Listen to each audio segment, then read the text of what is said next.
Hello and welcome to Instant Transmission, a podcast where we discuss everything Dragon Ball and how plot holes actually make a story better. Tonight on episode 10, we'll be continuing our discussion of the future Trunks saga with part 2 of our 3-part discussion in Dragon Ball Super.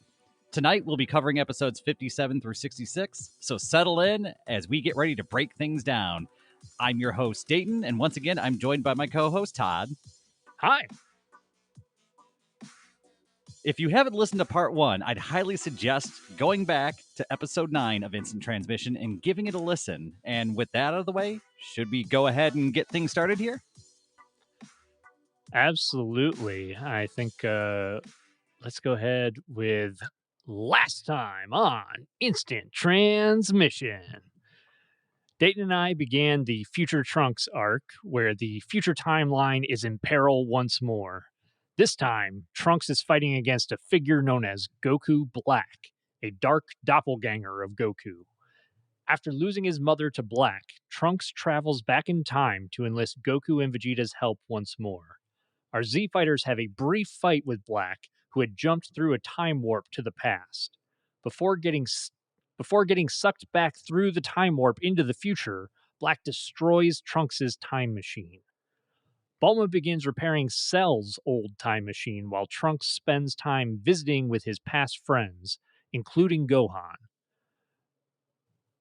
During the battle, Beerus and Whis had sensed a familiar energy from Black, so they take Goku to visit the Supreme Kai of the 10th universe, Gowasu.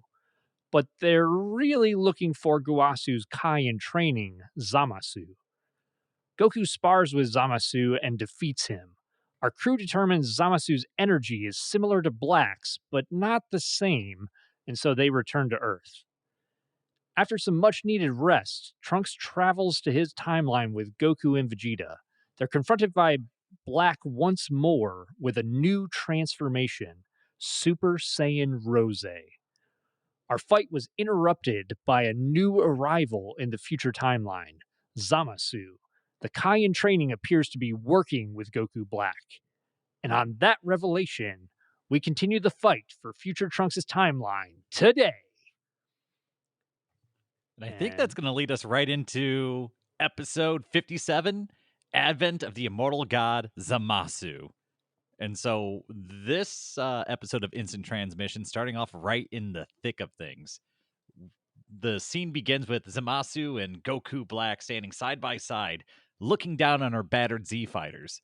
Vegeta has already fallen unconscious from all of his battle wounds, and Zamasu announces that mortals are unworthy of the utopia that he has planned, and we kind of get an idea of what he's planning on doing with not only our Z Fighters, but all the mortals in this universe. Right. And we've kind of already seen the destruction that Black has wrought on Trunks' Earth. And our heroes seem like they're in a pretty bad spot here. They do end up getting back up to fight. Goku ends up fighting with Zamasu here now. And Trunks is kind of tending to Vegeta.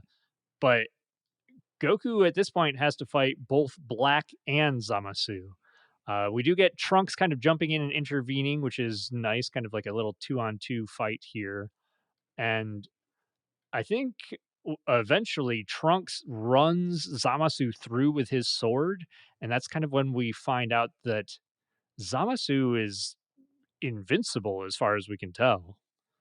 Yeah, and after delivering what should have been possibly a fatal blow to Zamasu, he just sort of laughs it off, and Trunks goes into do or die mode and decides to launch the biggest final flash that he's able to conjure. And he pulls everything together, blasts Zamasu with it, and it appears to have no real effect. Yeah. And I did like that I think this is the first time that we see Trunks use the final flash, and I love this. I love that they are kind of pulling this clearly from the training that Trunks and Vegeta did in the hyperbolic time chamber during the Cell saga. And we get to actually see some of that training come to fruition. Yeah, it's really cool to kind of see him carry a little bit of his past with him, and especially the past that we've seen. Absolutely. I liked that a lot. So they kind of continue the fight here. We're learning more and more that Zamasu is they can't do anything to him. He seems to be invincible. He even goes so far as to hold on to Goku and Trunks while Black blasts them all three of them, because it has no effect on Zamasu, but it just annihilates Goku and Trunks. And just as Zamasu and Black are getting ready to finish off our heroes, Vegeta jumps back in, shooting a ki blast at the ball of energy that our antagonists have kind of created. And this is enough of a distraction that Goku and Trunks just kind of vanish in the smoke at this point. Yeah, and all the chaos, we find out that what actually happened is Yajirobe, seeing a chance to actually jump in and help out, grabs Trunks and Goku, drags him down a hallway, probably to safety, and mentions that he's only got 2 arms, so them's the breaks. Sorry, Vegeta. Yeah, yeah, I thought that was pretty funny. But look at that. Look at Yajirobe being a badass and, saving the day. He's always been the opportunistic hero, right? Like with the fight with Vegeta cutting off the tail and that sort of thing. Yajirobe is brave and very, very small opportunistic bursts. Yeah, as long as he doesn't think he's in too much danger. No, he's not reckless, is I think how he would put it. Yeah, yeah, that's probably a good way to put it.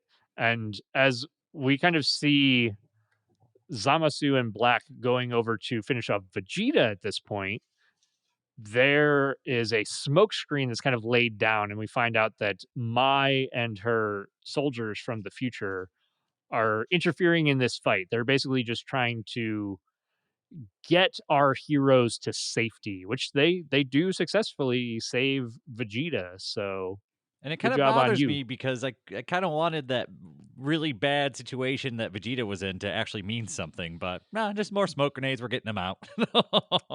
It's not a And problem. yeah, this is kind of like the first beat of something that I kind of have a complaint about with this arc, where our heroes tend to just get away scot free multiple times. There are But no consequences in this story arc. Don't worry. yeah, we'll be talking about that more as we go along. But basically, what ends up happening is our heroes get out and they make their way back to the time machine, and Goku, Trunks, and Vegeta go back to the past, leaving Mai once again in the future. She's kind of like staying there of her own will so that she can take care of things in the future timeline. Yeah, she kind of makes the sacrifice so that way our Z fighters can return to, I guess, our present timeline and try and come up with a way to save the world. They've At this point it's pretty apparent that Mai thinks that the key to this victory is going to be in Trunks and these super fighters, and that she needs to just hang out and make sure that she keeps as many people alive as possible. Yeah, absolutely. And so we more or less cut back to our present timeline, and our Z fighters are beat up. Bulma comes over to check on them, as well as Kid Trunks. And then we kind of cut over to Goasu and Zamasu, and they're Watching Goas. GodTube. I forgot they called it that. That was such a great line. Yeah, they're watching what looks like more or less a replay of the tournament that Goku and Vegeta and them had fought in with Champa and Beerus. Yeah, and that's interesting, but it kind of leads to the end scene in the that tournament arc where they use the Super Dragon Balls to make a wish, and this gets Zamasu's attention. He wants to know all about these Super Dragon Balls. Yeah, he gets that wicked grin on his face, and you know he's up to no good. I would say. I think at this point, he's a pretty suspect individual. 100%. And I think for the most part, that kind of wraps up. Oh, I'm sorry. There's one more scene where we actually do get to see Zamasu going to our buddy Zuno, who knows everything. And he starts to ask about the Dragon Balls, the Super Dragon Balls, and where to find them. Super Dragon Balls and at the end of this episode, does he also ask the other question? I can't remember. I think it's in the next episode where he asks that, but All right, I think with that, we'll do the quick episode feelings. There's not a ton that yeah. happens in this episode. I feel it's more or less the Z Fighters retreating and the ball on Zamasu's storyline kind of getting rolling a little bit more. And it's not the most exciting episode, but it gets our Z Fighters, I guess, to safety, and it kind of starts introducing new questions about Zamasu. So it's an okay episode. It's not a ton happens, but it gets me a little bit more Zamasu, and that's really what I'm here for. Yeah, absolutely. He is definitely one of the more interesting antagonists in Super. And I mean, to be fair, I think a large chunk of this episode, really probably about two-thirds of it, is filled with fighting, if not dialogue during the fighting. And, if we're what else are we here for if not fighting when it comes to Dragon Ball? But and it's not the fighting's okay. It's nothing to write home about. I liked seeing Trunks fire off a final flash, and it helped us learn that Zamasu is invincible, which was useful information. But yeah, I agree. It, it's a necessary episode, but there's not a whole lot going on. I mean, our heroes kind of get beat up and then have to retreat, and that's more or less the gist of it.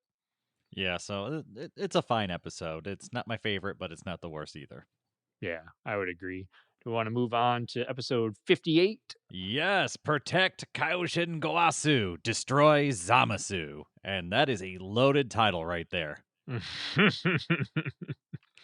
Yeah, I think this one it starts us off with Zamasu talking to Zuno. And so Zuno's just giving a whole lore dump about the Super Dragon Balls. And I think this here is where we get the second question that you were talking about, Dayton. Oh, yes. The other thing that Zamasu is interested in asking is he wants to know everything there is to know about the Saiyan mortal Goku. And that is a very interesting question. It is, yeah. Why does Zamasu want to know about Goku? But he basically wants to know all the location of all the Super Dragon Balls, and he's not taking no for an answer. He's very aggressive and threatening to Zuno. It's very This is Unkai like, right? It's there's a lot of, I guess, impatience and demanding, and he threatens Zuno's life, saying, "If you don't give me what I want and in the time frame I want, like I will remove your head from your shoulders."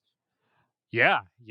It's not a friendly exchange. He's not here offering money for information. He's not saying please and thank you or peas and carrots. He's not being very kind in this situation. And after he asks about Goku, we kind of cut back over to our Z fighters, and I mean, they're beat up. They're basically kind of recuperating, and they're giving the details to like Bulma, Kid Trunks, and the rest of the group. And I mean, they're trying to figure out a plan, more or less. Trying to figure out, regroup, and figure out what they can do about Black and Zamasu. Yeah, and right now there's a lot of questions that they need answered, and is what's going on with Zamasu? Why is he not taking damage? And uh, th- the fight they had before this last one, Goku at Super Saiyan 2 was able to be on par, if not better than Goku Black. But this last exchange, Goku couldn't even really land a blow on Goku Black. There was a sudden, severe increase in power, and that was something that caught them off guard as well. Yeah, and I mean the Super Saiyan Rose was kind of a big deal there. We get the impression that Black could not transform into Super Saiyan Rose prior to fighting Goku. They keep making a point that Black is kind of learning and improving the more that he spends time fighting Goku and just kind of seeing him in action. Which makes sense because Black doesn't really have all the experience that Goku has, and he doesn't know how to get the most out of Goku's body. And we've seen this before with Captain Ginyu. Yep. When Captain Ginyu took Goku's body, he was only able to summon a fraction of Goku's power. So this kind of power disparity did need to be addressed, and I'm sort of glad they did it. Yeah, and there is a moment too later on where it'll kind of come up a little bit, or at least they'll talk about it a little bit more. We'll talk about that when we get there. But I think from here, our Z fighters reconvene with Whis and Beerus, and Whis is kind of creating this theory based on what information our Z fighters brought back, where he believes that Zamasu used the Super Dragon Balls to create a copy of Goku, almost using this copy of Goku or Goku Black as a sort of weapon to get what he wants, which, as we're finding out, is to destroy all mortals. And that's they still have some questions though, like why does Zamasu and Black have similar energy? They don't really know how to answer that. Yeah, there's a And couple holes in the theory that they're really searching and trying to find an answer for. right. They're also assuming that Zamasu used the Super Dragon Balls to create Goku Black and then used the Super Dragon Balls again to wish for invincibility. And they do mention that there's a possibility that he could have used the time ring to travel a year into the future so that he didn't have to wait for the Super Dragon Balls to be usable again. And while they put together and ponder this theory, they decide that the one thing they know they need to do is they need to meet with Zamasu again. And so Whis, Beerus, Goku, and the Supreme Kai, oddly enough, all get together and head off to meet with them again.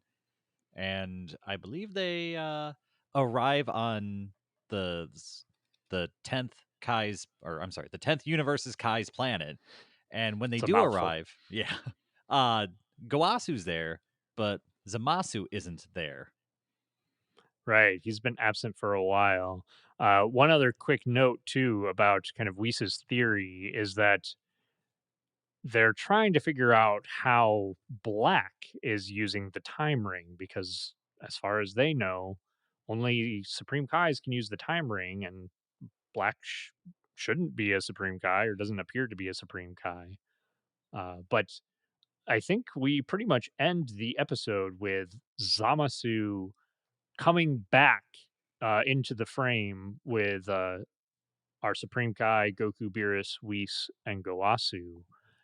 And that pretty much wraps us up there. So, Dayton, what did you think about that episode? It's a story bridge episode. It's to help get you from where you are to where you're trying to go.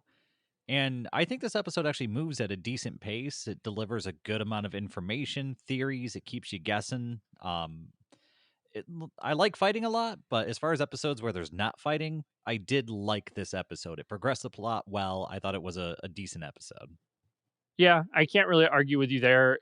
There's a part of me that feels like this one, like there's not a lot going on, but at the same time, it's delivering a lot of information in a short amount of time. And I think that the theories that Weiss is kind of delivering to the rest of the cast, I think that that's important, especially to kind of get the audience watching to the right point of and frame of mind as we move further into the arc. Yeah, So, between that and Goku forgetting the sensu beans on the toilet, I think we got a lot of good information out of that episode. oh Jesus, I forgot about that. We're gonna talk a lot about stupid Goku because oh boy is he stupid in this arc. Oh, yeah, yeah. If if you had that criticism before, settle in. Yeah, it's real bad. But But I think that's going to lead us to the next episode, which is wait, hold on. We just did fif- episode 58, right? right, we should be on Okay. 59. Uh, I think I read the wrong episode name. Whoops. So we just discussed Zamasu and Black, the two's mystery deepens. Now we're going to talk about episode 59, Protect Kaioshin Goasu, Destroy Zamasu. That makes a little more sense. All right. It's been a long work day. You're going to have to work with me here. That's right, that's right. We make our mistakes, and that's okay. But So this episode begins with the party present in front of Gowasu and Zamasu, and Zamasu walks out. He's surprised that they're there, and he's being, I guess, overly generous, and he's trying to be helpful, and he's putting on this really, really good guy act that's almost kind of sickening.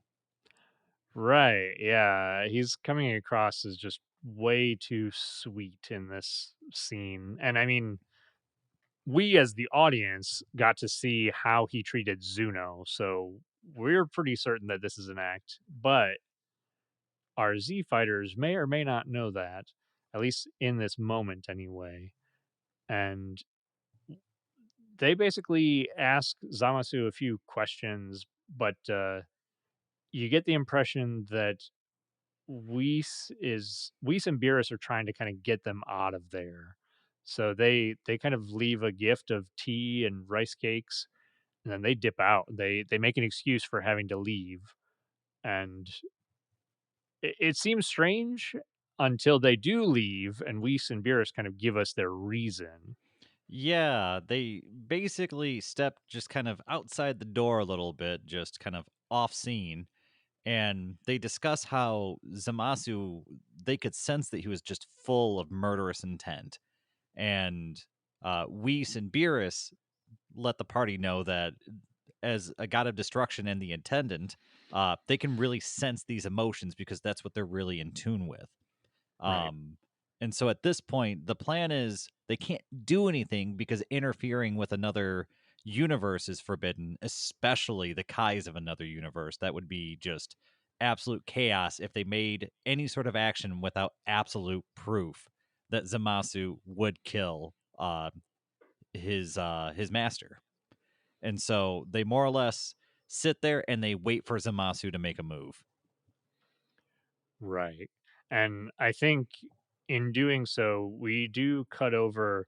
There's two other brief scenes in here. There's Goku Black and Zamasu chatting, and then there's Mai and Yajirobe with some of the kids in the future. Did you have anything you wanted to say about those little scenes, Dayton? Not really. They were kind of quick little scenes, and they didn't really add a ton for me. I felt the same. But that kind of takes us over to a scene that I do want to talk about. And we get a scene with future Trunks, who's in the past right now, or our present. He's he's down. He's not feeling good about what happened. He's trying to fight for his world, and he brought the strongest people he knows to help him, and they failed. And so we get to see Kid Trunks approach his older future self.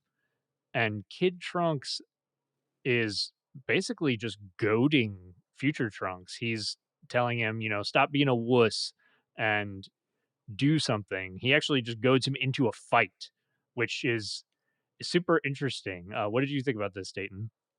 It was it was an interesting scene. I kind of wish we would have seen a little bit more of the fight and a little bit more of the dialogue, but I like the Yeah. direction they were going with it. I just wanted a little bit more out of that scene. But the idea of, I guess, our timeline's Trunks seeing his future self kind of down and out and almost giving up, and having that, I guess, being compelled to step in and try and do something, but he's just a kid and his style's kind of rough and tumble. That's exactly how he would try and motivate somebody. Yeah, yeah, I agree. And I have a couple additional thoughts to that where I feel like this shows a level of maturity for Kid Trunks that we haven't seen before. And I think that he's learning a lot in this scenario where he's having to deal with like maybe even a little bit of an identity crisis, having another him from the future show up and he's, Kid Trunks is crushing on Mai and Mai is crushing on future Trunks. And so there's a lot going on with Kid Trunks here. But what I really like about this is that it strongly parallels the way that Vegeta encouraged future Trunks earlier on in this arc. And our Kid Trunks, we know, has had Vegeta around as a father and as a role model. So this feels very it not only feels very Vegeta and feels appropriate for Kid Trunks, but it also feels very much like a Saiyan way of motivating somebody and kind It's of kind getting of them their off own their butt. language that they understand, that I guess more or less Vegeta's kind of instilled in both of them with both of their experiences with him. And so I guess this attempt to relate or talk to or to motivate is something that probably only really works on Vegeta's bloodline at this point. Let's be real. Yeah, I mean, I can't really argue with you there, but it feels very appropriate. I like it a lot. Uh, I like that they are getting this connection between Future Trunks and Kid Trunks, and they're starting to relate and understand one another and really learn from one another, which is super interesting. Yeah, I mean, the relationship between future Trunks and our timeline Trunks is it's very complicated, but I do like that they make efforts to try and sort it out and make it, I guess, digestible, because I can only imagine how you would feel as a 7 or 8 year old or however old current Trunks is meeting your future self. And also everybody knew about him except you. Yeah, I mean, there has to be some trauma going on there too, but he's dealing with it pretty well, surprisingly.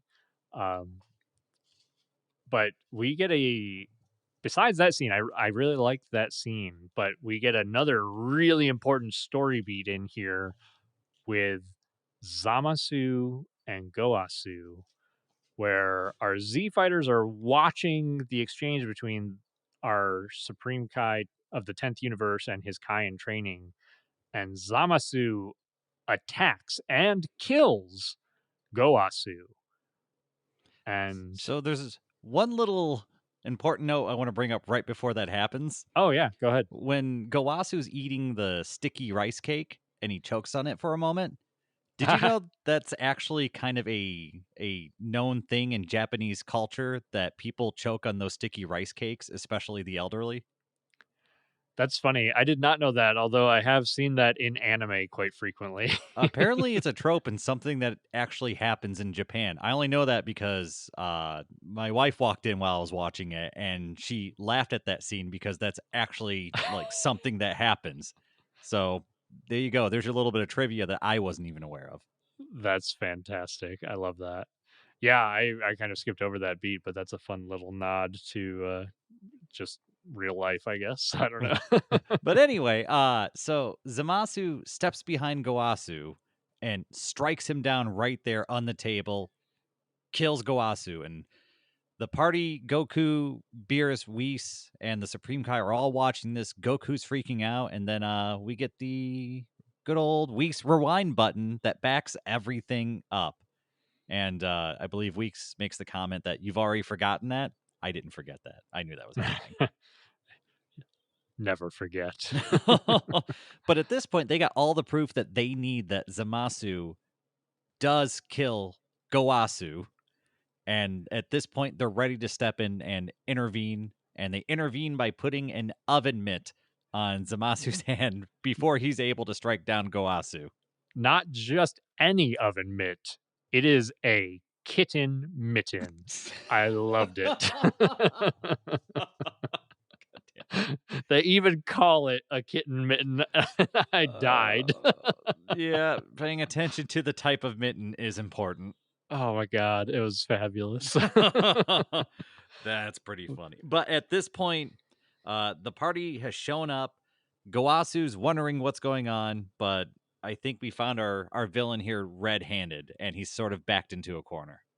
Yeah, absolutely. They toss this kitten mitten on his hand to keep him from murdering Goasu, and then Whis basically destroys the kitten mitten, which reveals Zamasu's keyblade on his hand. And so Zamasu, being like you said, backed into a corner, he attacks Goku, and Beerus jumps in the middle of this, grabbing Zamasu's hand and using his signature move, Hakai, and destroying Zamasu. Yeah, Sirius Beerus is that that's terrifying. Yeah, yeah, wipes this guy from existence, like, oof. No Um, hesitation either, just taking down another a divine being without blinking an eye. I love Beerus. Beerus is pretty great. But yeah, I mean, they kind of have to explain this to Goasu. We kind of the tail end of the episode, we have all of our Z fighters coming back to Earth, and Beerus explains that him killing Zamasu in this timeline should also kill Zamasu or any iterations in the other timelines. So, as far as we know, based off of what Beerus is saying, this should be the end of Zamasu in every timeline, including the future Trunks timeline. So, at this point, we're kind of led to believe that things should be better. Right. And that's kind of where we end that episode. So, what did you think about that one, Dayton? I love that episode. That was a great episode. 10 out of 10. The Kitten Men just made it that much better. Oh my god, I love the kitten mitten.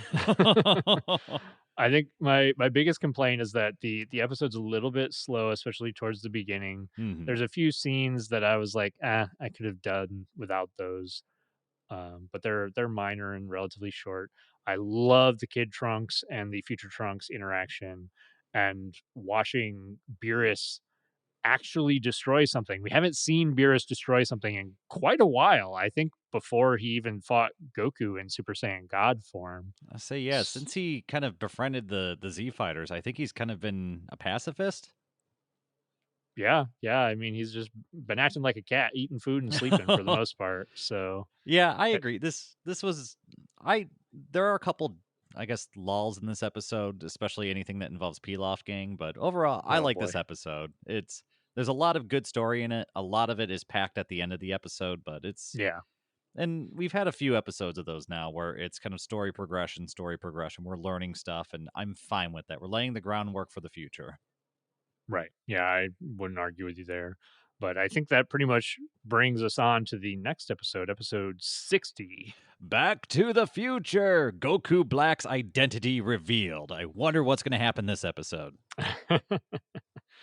Yeah, so let's see. We basically have a number of scenes where our Z fighters are kind of, recuperating, licking their wounds, and they're discussing uh what's going to happen with Trunks's future timeline.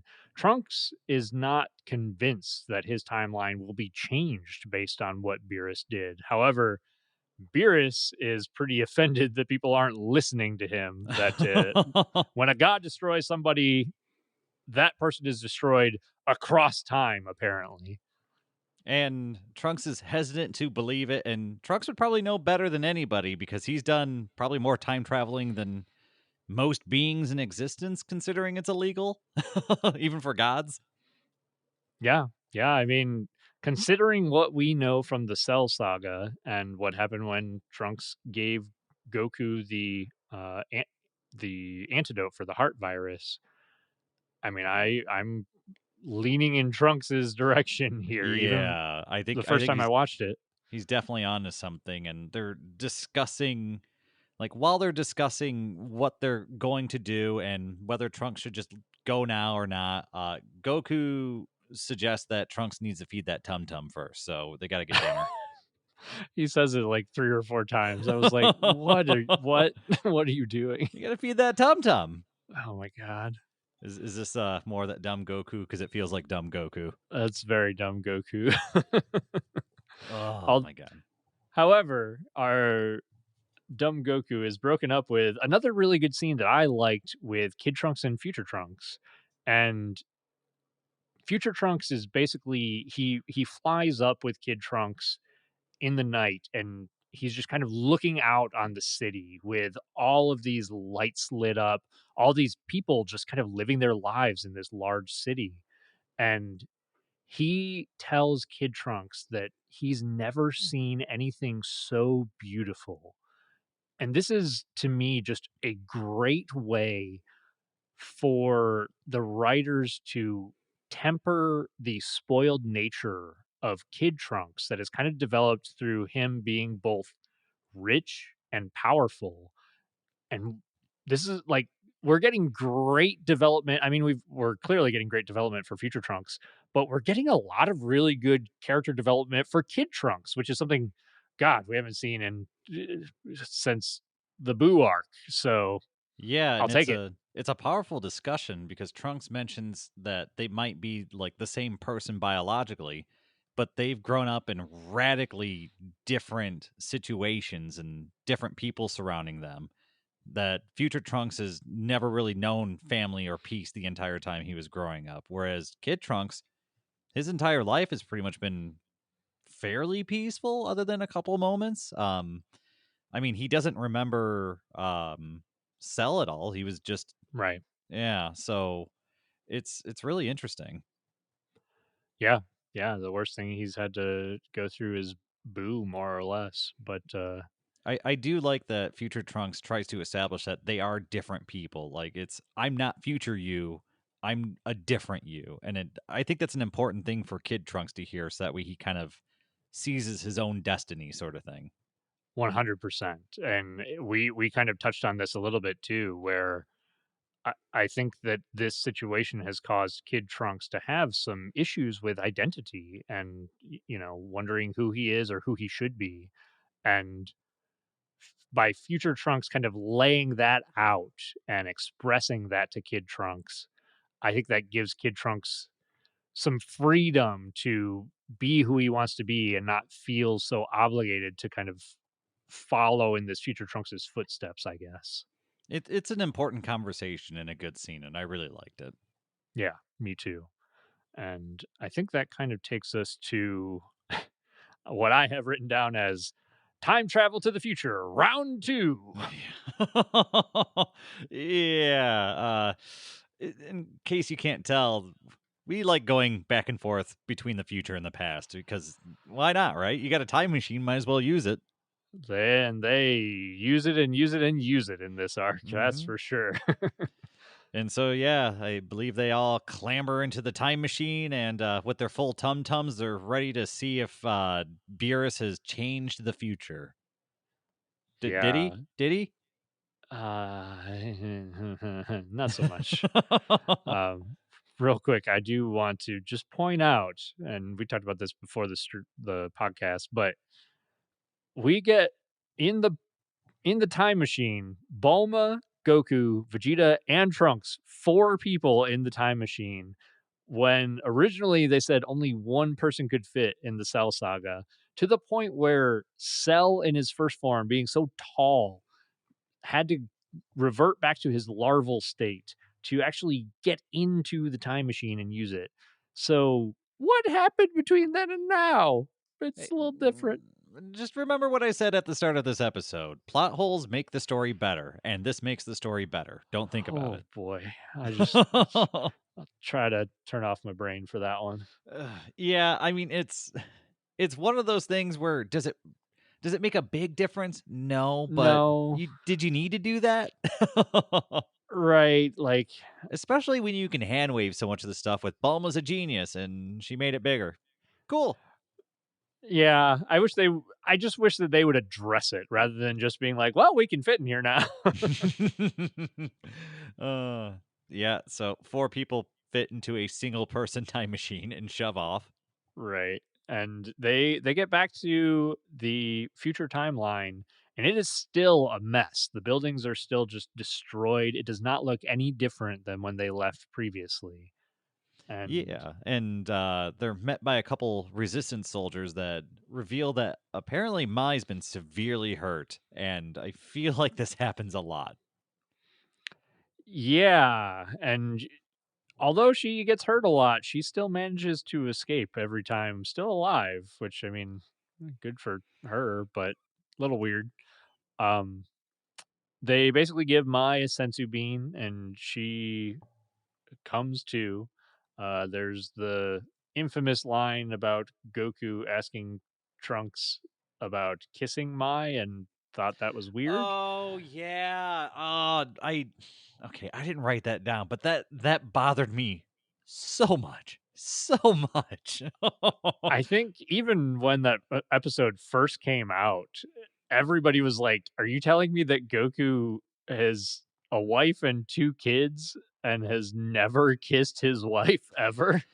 Yeah, I think the way I described it to my wife is, well, maybe Chi Chi convinced Goku to have kids by saying that this was a new form of martial arts.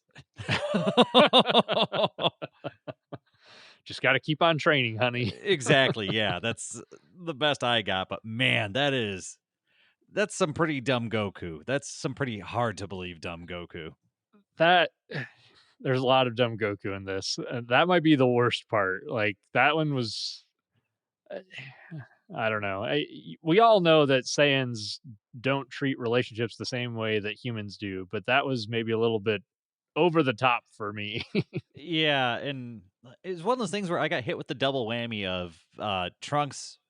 I have it written down as Mama birding sensu beans into Mai, and then Goku bringing up that weird comment. It's just the whole thing is not good.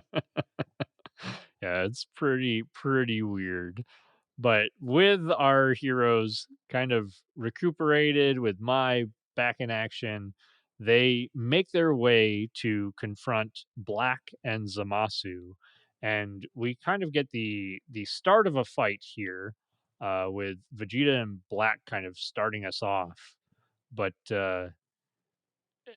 it, I think for the most part, we just get a little bit of fight, little bit of exposition there, and that pretty much brings us to the end of the episode. Yeah, and I've got to say, aside from very minor amount of plot movement, this episode is kind of boring. A lot of holes in it. This is I think, just kind of a bad episode. I am not a fan of it. All you need to know is that they traveled back to Trunks' storyline and they've confronted Zamasu and Black again. Just tell someone that and then skip the episode. Yeah. Yeah, I agree. There's not a lot in here. Honestly, the Kid Trunks, Future Trunks, that interaction was the highlight of the episode to It me, really and was. that's just character building, which is great. I love it, but it's not part of, like, the main story arc, I suppose, either. I mean, Um, between feeding the tum tums and mama birding and what is kissing, like there's just a lot of just like makes me cringe a little bit when I hear this stuff. yeah, I think we're both gonna take a bit of a pass on that episode, which is gonna take us to the next episode. Yeah, let's move on to bigger and better things, shall we? That's So, right. so that's going to bring us to episode 61, Zamasu's Ambition, presenting the terrifying Zero Mortals plan. Ooh. Yeah, big reveal here. Mhm. And I mean, we kind of already know with the audience has seen what Zamasu is after. We've seen that Zamasu does not like the mortals, and we've seen Black and what Black has done to the future timeline and more or less destroyed Earth and all the people on it. So, Also, the Zero Mortals plan kind of, there's not a lot of wiggle room for what that could mean. yeah, absolutely. But So, at this point, Zamasu reveals that he teamed up with himself. himself. um, so apparently Zamasu traveled through time to team up with somebody who actually understands how he feels, which was another Zamasu. Um, Also, at this point, it's revealed that the time ring kept the actions of Beerus the Destroyer God from eliminating him from existence. So even though Beerus should have been able to destroy Zamasu across all lines, the time ring had protected him. Right. And really, this episode, we get a lot of the plot revealed. And so we find out that uh, we find out about Black being another Zamasu. We find out that Black was actually kind of like a different iteration from Goku's timeline where no one intervened when he attempted to murder Goasu, which is, I don't know, wrap your mind around that one. I mean, if we really want to get into timeline theory, is Trunks's timeline technically the most canon of timelines since it it wasn't the one that was, like, messed with, really? He was the one that messed with other timelines? Yeah, probably. I mean, we call it the alternate timeline or the future timeline, but I think the main character's timeline is actually the alternate timeline, and that Trunks is living in what really should have happened to Earth and our Z fighters, right? yeah. Am I wrong? Because I feel that way. No, that makes sense to me. I mean, our character's timeline, like Goku's timeline, would not have happened if not for Trunks. So Time travel, am I right? it's wacky. But we also get the let's see, um, they tell us that as the Supreme Kai,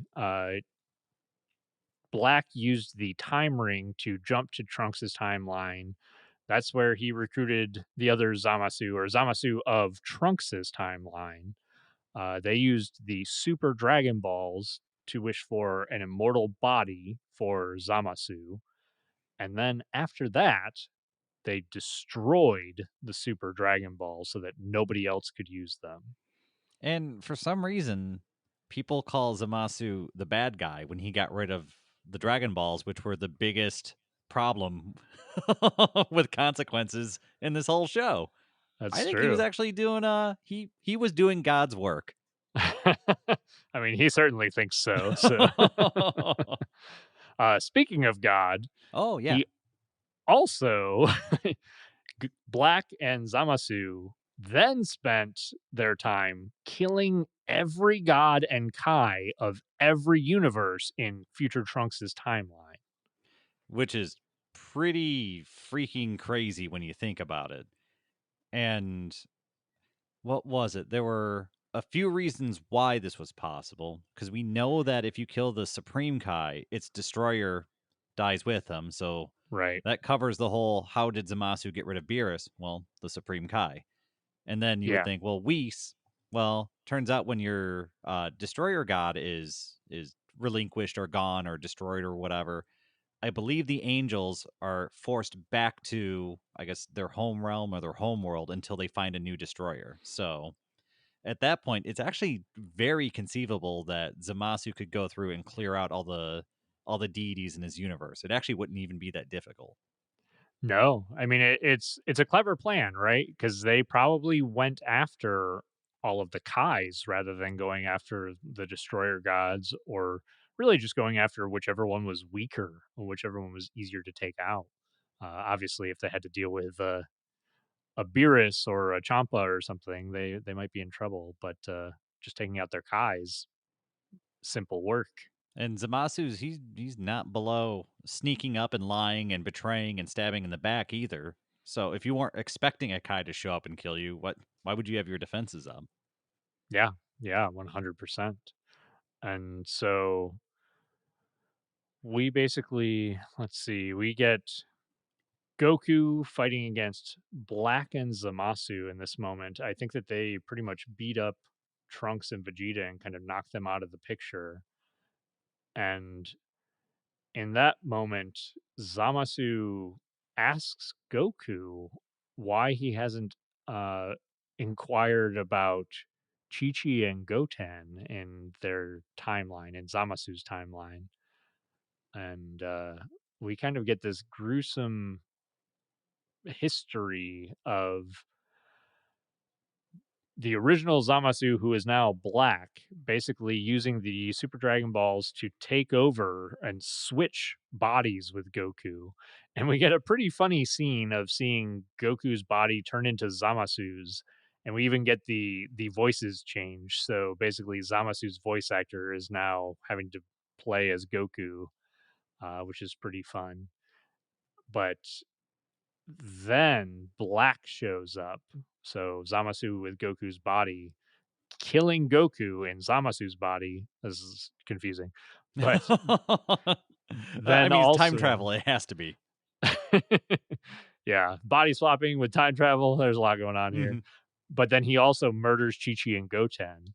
And when Goku finds out about this, oh boy. Yeah, this is the patented Goku rage mode, which I think everyone loves seeing. Goku more or less goes unhinged and starts just going on the offense. Yeah. There's a couple of kind of fun sequences here. I will say I felt like the fight animation was lacking, and I actually put a note in here that Sean Schemmel's audio delivery kind of outshines the animation. It really does. The animation, it felt flat, weightless, and a lot of just kind of punching at air at each other. It was what should have been a really fun, impactful scene was kind of a letdown, especially since I love seeing Mad Goku, and this was kind of a shell of that. Yeah, yeah, I agree. The only note I have that's contrary to that is that Zamasu getting casually backfisted in the face felt really good. That yeah, I think everyone liked that. Yeah. But, after that, I think Goku gets taken out at that point by Black, is that right? Yeah, at some point during the fight, Black decides to just turn up the heat, and he ends up just beating down Goku, who falls to the ground defeated. And despite all the rage and power that Goku had, it almost seems like Goku Black didn't even really have to try terribly hard to do it. Almost like the two were actually on entirely different levels. Yeah, yeah, which is pretty wild, but I he more or less takes Goku out without too much trouble at that point, and then Trunks kind of comes back in the scene, and we get to see Black basically blames Trunks for the events leading to his timeline's destruction, which is not only interesting, but also maybe a sort of like gaslighting here. But Yeah, I definitely do think there was gaslighting there, but also there's a little nugget of truth somewhere in there because there wouldn't be two Zamasus if Trunks hadn't traveled through time. And yeah, it's at that point, it's more or less the butterfly effect. You don't know if this would have happened or not. right, yeah, exactly. I mean, basically because Trunks traveled back in time to deliver the heart medicine to Goku.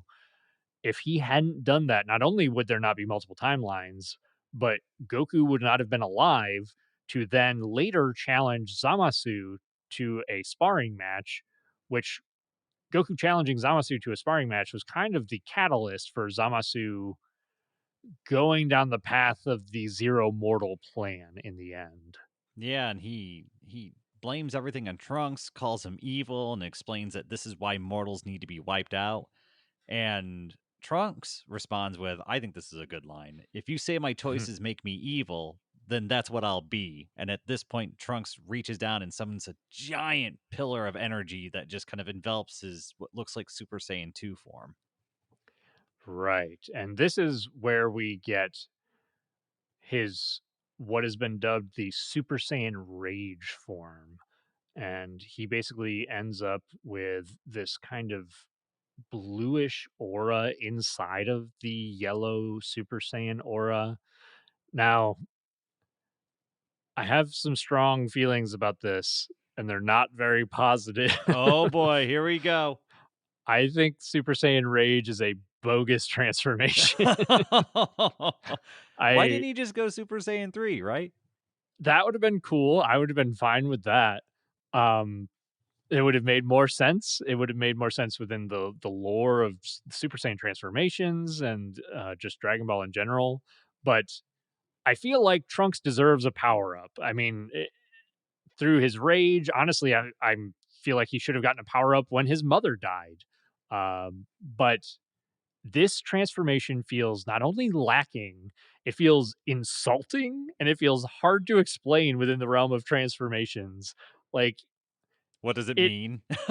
Yeah, yeah, exactly. Like he kind of has this bluish aura, which, you know, Vegeta and Goku have a blue aura when they're in Super Saiyan God form. So are we trying to say that he's like combining God Ki with the Super Saiyan form, or like he's on the edge of getting God Ki or something? It just doesn't make any sense to me. It feels silly and like they just were throwing out another transformation to give him a power up. Yeah, honestly, I didn't know it was actually considered a whole new form. I thought it was just him emanating rage energy. That if it's a whole new form, then that's confusing. It's also, you know, Vegeta and Goku are Super Saiyan Blue, which is 2 or 3 forms above where Trunks is right now. Right. And so it would have felt good if Trunks could have gotten one step closer. You got him like half a step closer. Like you gave him the tiniest little bit of a boost and then called it a day. Eh, Come on. Trunks is actually fighting, at least I think, on similar ground as Goku and Vegeta in their blue forms. And Trunks still just limping along with the Super Saiyan 2 BS. Yeah, absolutely. And Trunks has been through enough that I mean, if we assume, I mean, through most of our transformations, rage has been the trigger, especially for the traditional Super Saiyan line. And so he's been through enough stuff where he probably should have plenty of transformations in the bag at this point. Yeah, Uh something, anything. Just get him something so that way we're not chumming around with the Super Saiyan 2 when everyone else is in blue form because it's insultingly, I guess, like low level at this point. yeah. Yeah, this just frustrates me more than anything. I We'll kind of see what they do with it in the next episode here, but I just had to vent about that briefly. Yeah, I Um, didn't realize that was considered a whole new form. That does kind of make me and I mean, I don't know. Trunks needs something. yeah, and I think to your point, I mean it's been dubbed Super Saiyan Rage, and it's kind of like a transformation, but like you're saying, it's hard to even tell that it's a transformation, which is another kind of problem that I have with it. Um, it's just weird. It falls into a weird place. Just give the man an upgrade. Give him a tune up. That's all we're asking for. That's right. But outside of my complaining about that, what did you think about that episode, Dayton? This episode was kind of a lot in this episode. A lot of feelings, a lot of ups and downs with this episode. So there are some things that I love and some things that I don't love. So I'm going to give this the mixed bag rating. It's not bad, it's not good. But some things are bad and some things are good. So take the good, I guess. Yeah. I mean, we spent a decent amount of time talking about this, but there's a lot dumped on the audience in this episode as everybody is kind of trying to follow along with who Black is, how there's two Zamasus and which timelines they're from. It's a lot of information, and well, Krillin will kind of sum it up for us in the next episode, I think. But Yeah, and both of us discussed before we started this episode about how many notes we had. And even now, we're kind of skimming through and going through them quickly. We're just kind of skipping a lot of stuff that's sort of relevant, but not super relevant. And it's hard to get the whole picture without actually watching the whole thing and paying close attention. yeah, yeah, I think Dayton and I already expressed we like this arc for the most part. It's probably one of the better stories, I think, is the way that you put it, Dayton. But man, there's a lot. It's hard to follow, and there are definitely some points that could have been improved Yeah, upon. the execution is where I have a lot of my complaints. The villain's great. I think it's a good, fun story. It's something different compared to a lot of other Dragon Ball we've seen that feels like there could be consequences. I like this story a lot, but Yeah, man, it's easy to get tripped up with the way that they tell this story. absolutely. I think that's going to take us on to the next episode, which is Episode 62. I'll protect the world. Trunks' angry superpower explosion. so this is kind of where we're going to see this Super Saiyan Rage in action. And I will give it credit here in that at least we're getting to see Trunks kick some ass. And, if nothing else, if Super Saiyan Rage does nothing else for us, I do appreciate that it lets us see Trunks actually be relevant in his own story. I mean, yeah, we've at this point, Trunks has only been kind of slapped around a bunch and kind of expecting other people to do the heavy lifting. I mean, hell, even Vegeta slapped around Trunks. We really haven't seen him kind of step in and be a badass. And you got to remember, Trunks, he's been saving the his world pretty much by himself, whether it was with Boo or he had to go back and defeat the androids and all this other stuff. Like Trunks should be a pretty powerful guy. Yeah, 100%. And We do get to see that payoff here a little bit, but Super Saiyan Rage is not enough. Trunks, is fighting. He tries. Vegeta ends up kind of coming back into the fray, but he is basically told by Trunks to get out of here. Trunks is telling him, "I'll hold off Zamasu and Black. You guys use the time machine and go back to the past, and we'll kind of figure it out from there." Oh boy. And during these battles, there were some recycled animations that they used multiple times in a row that really, really bothered me. Did you notice that? I had a note about that. I didn't bring it up, but I totally noticed it, and it's super unfortunate because again, I want to see Trunks do some cool stuff, and he does, but it doesn't look great. No, it's really not good. Yeah, so we get some not so great looking battling. Trunks holds off the Zamasu and Goku Black while Vegeta and Goku travel back to our timeline again. The execution is just at this point it's becoming a little tiresome.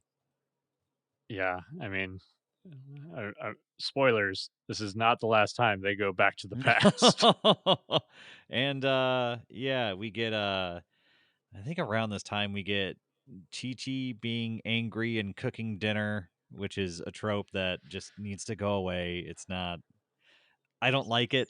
No, it's not funny at this point. Like, Yeah, I don't know. This episode is, it's probably a good example of all the things that are wrong with not just this saga or storyline. It's Dragon Ball Super does a lot of this sort of thing where you get repeating results and you get kind of old bits that aren't really funny and characters are thrown under the bus for a cheap laugh, and there's a lot of that in this episode. right, yeah, and eh, it's something where they're probably in a hard spot, admittedly, because Dragon Ball is over 30 years old, and so they're trying to stay true to what Dragon Ball used to be while also modernizing it. It makes it feel awkward at times, which is unfortunate. But for the most part, we kind of zoom through this episode. There's one line in here that I like from Krillin as our Z fighters are kind of giving an exposition dump of, what happened in the future timeline. And Krillin just says, "I'm lost. Can we see a flowchart or something?" A flowchart would be great. Which is fantastic because I'm pretty sure when I was watching this originally, I looked up a flowchart because I was confused.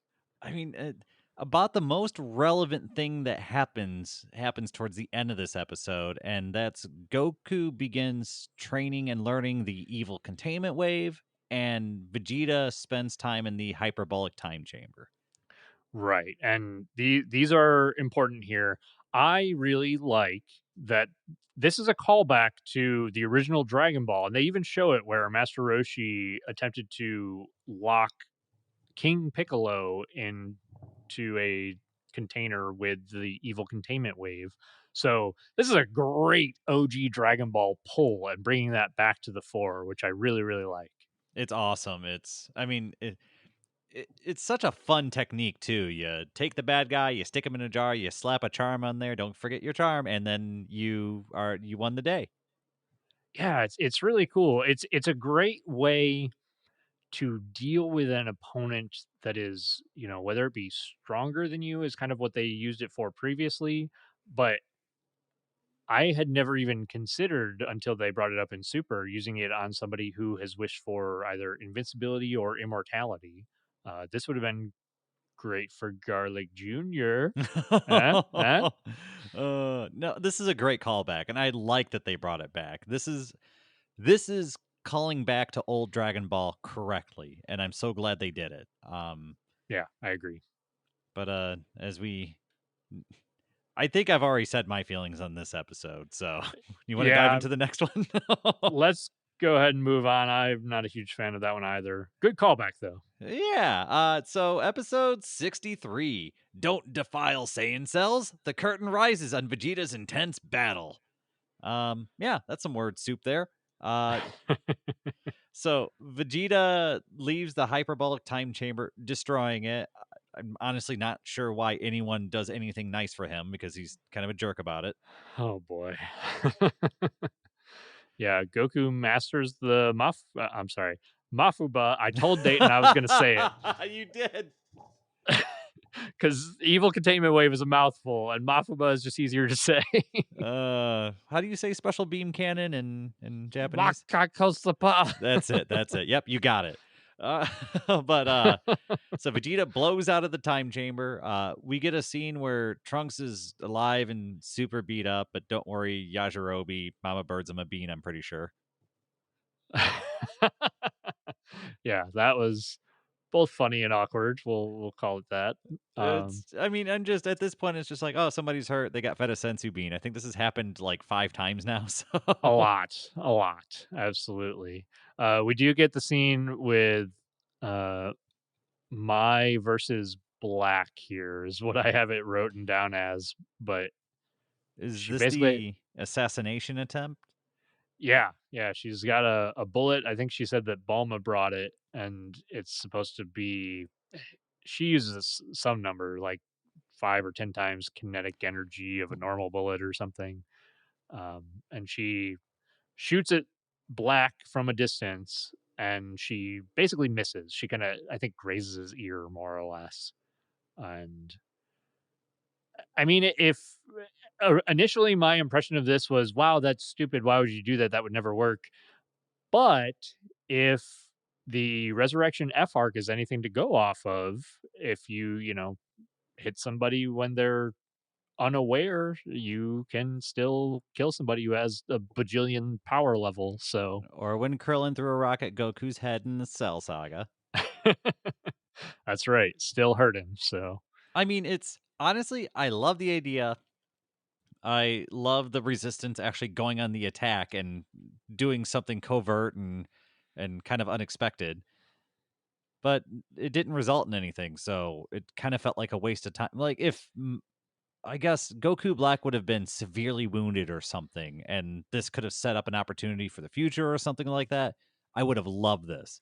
But it's another just pointless drama scene where nothing changes as a result of this. yeah, it's just a throwaway, and that's one of my biggest problems with this arc is there's a lot of those. We're gonna see one coming up here in a second too, or in a few Yeah. episodes at least.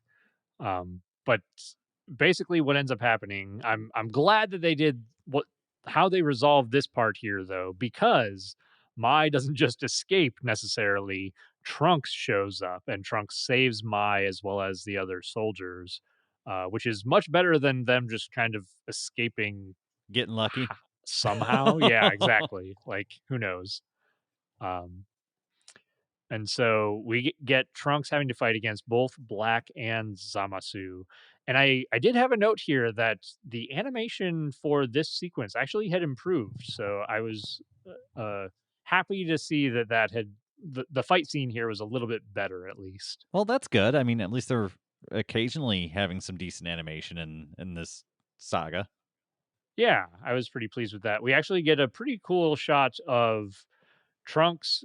Basically, he had a tactic where he said that Zamasu is overconfident when he attacks. So he was going to wait for Zamasu to attack, and then he was going to attack Black with everything he had. So he charges up his Gallic gun and blasts Black with his key attack, and he kind of you get this shot of like Black kind of disappearing. So you're like, oh, is he dead? What happened?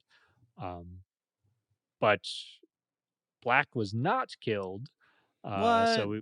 Are you saying yeah, Super Saiyan 2 Trunks didn't kill Rose Black, who's stronger than Super Saiyan Blue Vegeta and Goku? surprise, surprise, right? I think Black basically runs Trunks through with his key blade, and that's where our Z fighters with Bulma, Goku, and Vegeta make their way back to the future again to Yeah, and save they Trunks. they show up just in time to intervene before anything too bad happens to Trunks. But as all of them jump out of the single seater time machine, the time machine is blown up, and it appears that they are no longer able to travel through time, and we find out that the evil containment jar was left in the time machine. Here's another slightly stupid Goku moment. Uh, Oh, man. Also, I do want to point out that I'm glad that Black finally decided to do something about the time machine. This is his second time destroying the time machine. Oh, yeah, you're right. Actually, you're right. Good point. How many times Um, does he have to kill the dang time machine before it stays dead? that's true. Yeah, and I think most of the other times the time machine has not been visible to him, so we'll Yeah, give him a pass. it's been a I didn't have a chance, or they disappeared right before I could do something, your kind of cliche getaway. Right. Yeah. Yeah. He's definitely they've gotten away in the time machine while he's been there multiple times, I guess just in the nick of time. Um, The unique thing but about this, though, is that not long after the Z Fighters kind of confront Black and Zamasu, uh, Goasu actually arrives with Supreme Kai to speak to Zamasu. And it doesn't take long for Zamasu to basically shut down the conversation and kind of show that he's kind of beyond reach at this point and he's set in his ways. right. And if I remember correctly, this is Goasu from Goku's timeline. Yeah, I think he used the ring to travel there or something like that. I'm trying to remember. Right. Yeah. He's got the what is the original time ring on, and he's also accompanied by our Supreme Kai, Shin, and they are I mean, they're trying to talk Zamasu down, but I think Zamasu is beyond reasoning with at this point. Yeah, and so once they figure out that talking's not going to work, the battle more or less begins, and the Supreme Kai and Goasu are kind of, I guess, a risk at this point because the Yeah, power level of all these beings are just way beyond them. yeah. Goku and Vegeta actually have to step in to save the two Supreme Kais, and that's kind of where things jump off here. Uh, I think that Goku asks Vegeta which one he wants to take, and Vegeta's like, "Oh, I'm kicking your ass, but your ass over there." Um, which is fun. There's actually this sequence has some better animation too It with really does. It actually has a little bit of weight behind the blows. There's a little bit of thought behind some of the techniques. It's a decent yes, little exchange. It's short, but it's good. it is short, you're right. But it feels really good watching Vegeta beat the snot out of Black here. This is really fun, and this is kind of getting the payoff from the hyperbolic time chamber too, which is good. Yeah, and there's a great exchange between Vegeta and Black where Vegeta brings up the fact that he didn't earn that body and that all of his power was attained secondhand and that Goku worked his whole life to achieve it. And I love that Vegeta just, I guess, more or less puts Goku Black in his place and discredits everything that he has. Yeah, it's not only I mean, there's so many great elements to this. I think he calls him a Saiyan imposter, saying he didn't earn his power. A thief. But yeah, yeah. And the other thing that's great about this though is that not only is Vegeta kind of pushing his Saiyan pride agenda as per usual, but in many ways, he's recognizing Goku. He's recognizing Kakarot and the fact that he's put in the work to get where he is rather than, what Zamasu has done and just use the Dragon Balls to wish for power. I think in Vegeta's eyes, he wants things to be where Vegeta is the most powerful person in the universe, and Goku's allowed to be the second because he's a Saiyan, and anyone else is more or less you're garbage. Get out of here. Yeah, if Vegeta had a wish on the Super Dragon Balls, that would be the universe that he would create. uh, he doesn't need a wish. That's just the way it is, and you need to accept that. That's just the way it is in his brain. You're absolutely right. And yeah, um, to be fair, he probably would not use a wish because no, as we no, no, no. see, I mean, even Goku didn't like the Super Saiyan God transformation because the power Right. didn't feel earned, which I Yeah, think that's awesome. I love that they're all work ethic. They want to earn everything that they get. I completely agree. That's one of my favorite elements about the Saiyans. And And the last most important thing that happened this episode is that Trunks and Bulma decide to glue the evil containment jar back together. I mean, I both thought this was ridiculous and also got a laugh out of it, so it kind of evened out for me. For me, it was like, why even destroy the jar? It was like, if you're just gonna glue it back together, Yeah, what are you I mean, doing? right, from the writer's perspective, right? Like, I guess it creates another layer of tension or an obstacle for them to overcome. There's another part of me that's like, why didn't you just keep the jar in a capsule or something? Or I don't just know. you had the jar the whole time and it didn't get destroyed, and we don't have to worry about gluing it back together now. I don't know. Could have been. It, this is it. I get so upset because I think this is such a great story, but there's so many unnecessary things that they put in the way of getting to the good stuff. Yeah, yeah, I very much agree with you, and that's why we're complaining is because we like it. We just wish they would get rid of the bad elements. But what do But you think about that episode as a whole?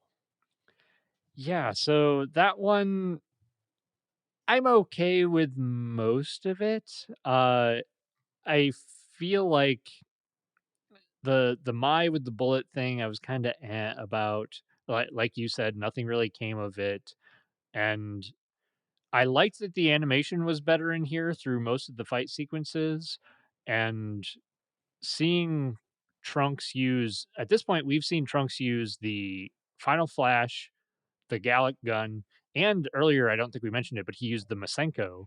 And Oh yeah, he so, did. Yeah. yeah, seeing him use all of these just different techniques that he's learned from the people that have trained him, I really, really like that a lot. So, good nod for the episode in that point. And then the container stuff is stupid. I don't know why they did it. It makes no sense. For me, it's I felt like the majority of the first half of this episode just was slow, and I just weird things were happening, and then I would say the second half or towards the tail end of the second half, like I liked the way that they were kind of tying it up or whatever. It's or putting the jar back together. Oh, thank God! I'm so glad we didn't go through all the Goku training for it to not matter. Um, Yeah, but I really think without the Vegeta recognition of Goku's hard work and the stolen body dialogue, I probably would not have too favorable of a view of this episode, but I really like that little exchange right there, so that kind of salvages it for me.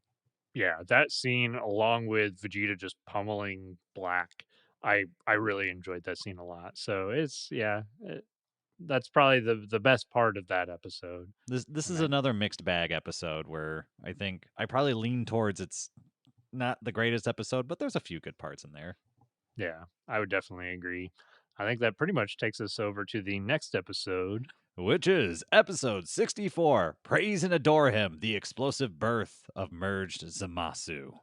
Here we go. So we basically start off here again with Vegeta versus Black, and it's actually going pretty well in Vegeta's favor still here, surprisingly.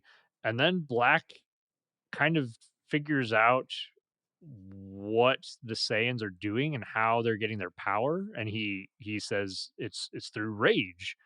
And so, as a immortal Kai, he's Mm-hmm. been above that, but he then decides, well, I'm going to, channel all of my rage against you mortals. And that's when we get Scythe Black. Oh boy. So what do you think about an energy scythe? Have we seen like an actual, I guess, more martial weapon made out of energy before? Because I've seen like the blades before. I think we've seen Gogeta use it against Boo, was it? So Vegito, yeah. Vegeta, what's the difference between Gogeta and Vegito? Not much anymore. Okay, uh, all right. Vegito's the Patara earrings and Gogeta's the dance, though.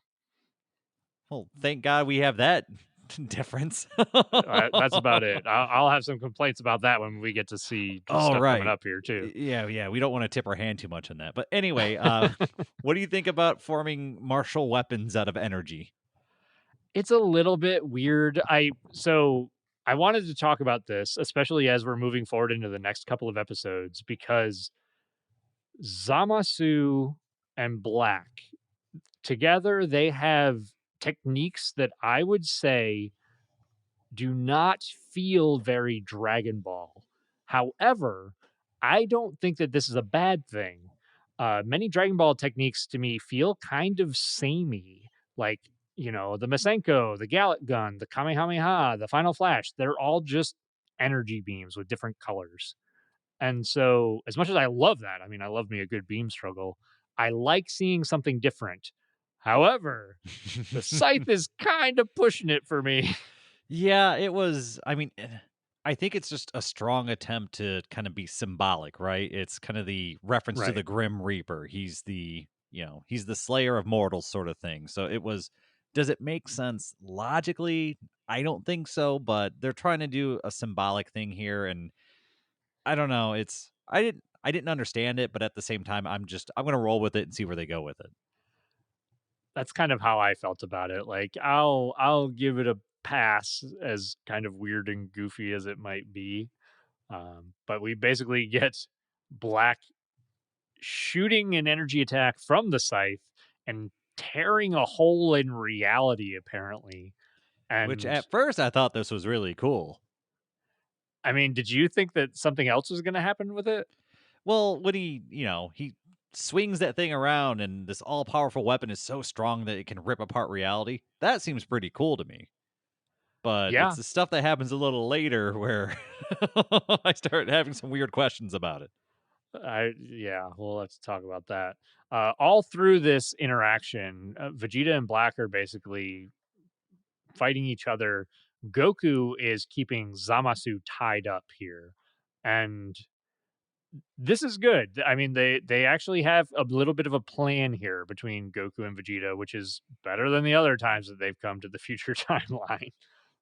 Even if they're dang it, even if they're evil containment wave Yeah, it's not your plan, muffin thing or whatever it's called. muffin button. Even if their evil containment wave plan is not gone according to plan. Ugh. Yeah, well, I at least the jar is complete now. And so neat. Yeah, I mean, they've got a jar. It's glued back together. Trunks has used his super gluing skills to fix the That's so jar. weird. Yeah, so we find out that the jar is complete again. And we also find out that pouring from this scar ripped in reality, there are more Goku Blacks pouring from it, and we find Vegeta and Goku now surrounded by 7, 8, 9 more Goku Blacks who, when struck, turn into like a mist and then reform and strike with all the same hitting power of Goku Black. It's a very strange scene that, don't worry, does not get explained really. It's a little bit weird. These guys are like putties. Or really, what this reminds me of is, if you've ever seen I want to call it the Christmas special because of Dragon Ball Z Abridged, but the the uh, the OVA plan to eradicate the Saiyans, where there's basically like this smoke version of Frieza. Co- I almost said cold. Frieza, Cooler, and Lord Slug, Turles. There might be one more that I'm missing in there, but they basically are like smoke monster reincarnations. And when they hit them, they turn into smoke. So they have to destroy the smoke machine. Uh, this is kind of what this reminds me of. It's a weird little I think I've nod seen to some that. clips from that, but I don't think I've ever seen the whole thing. Yeah, just watch the Christmas special that Dragon Ball Z Abridged does. It's way better. Okay. It's bad that I think a lot of the times the abridged stuff is more entertaining to watch. But Oh we man. basically get bubblegum hair copies of Black here. They're kind of doing a number on Goku and Vegeta, and the plan here is that Black is using them to tie up Goku and Vegeta while Zamasu goes to deal with Trunks, Mai, and Bulma. And so I believe Trunks, Mai, and Bulma figure out that Zamasu's heading their way. And so they decide that Trunks needs to learn the evil containment wave in the next few minutes using a cell phone video of Piccolo doing it. And so Trunks is given this cell phone video while Bulma walks out to try and flirt with Zamasu to try and buy time. This is wild. This is like I made the joke to Dayton before recording that Trunks is basically using a YouTube video to learn how to do the Mafuba, and oh boy, he learns it in like 5 minutes apparently. Yeah, if you thought Goku was quick at learning techniques, yeah, Trunks has a whole new track or new record that he just set.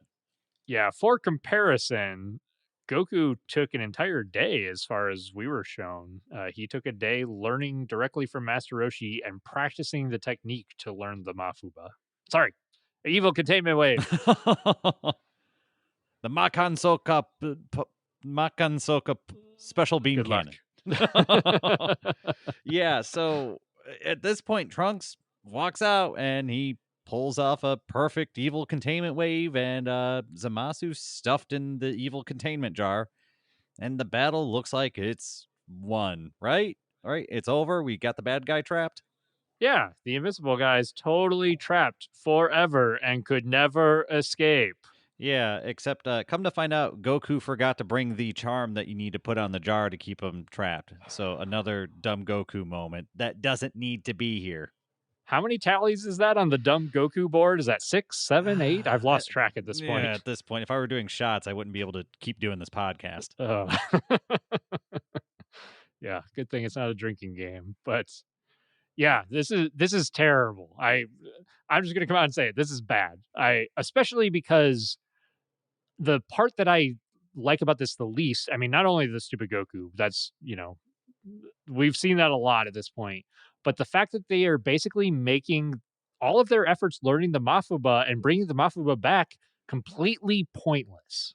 And that's a very core, I guess, part, like a pillar of Dragon Ball throughout the whole thing is that hard work and commitment is how you do almost anything in this. And this just felt like all that was bypassed, all the hard work. And Goku, who is known for seeing something and being able to like replicate it and learn very quickly, it took him an entire day to do it. Trunks learned it in 5 minutes watching a video. It felt really shoehorned in. And on top of shoehorning it in, it also didn't matter. So it's you kind of shatter one of the walls in Dragon Ball, one of the pillars, and then you make it count for nothing. It's overall it's just a bad just piece of writing. Yeah, 100%.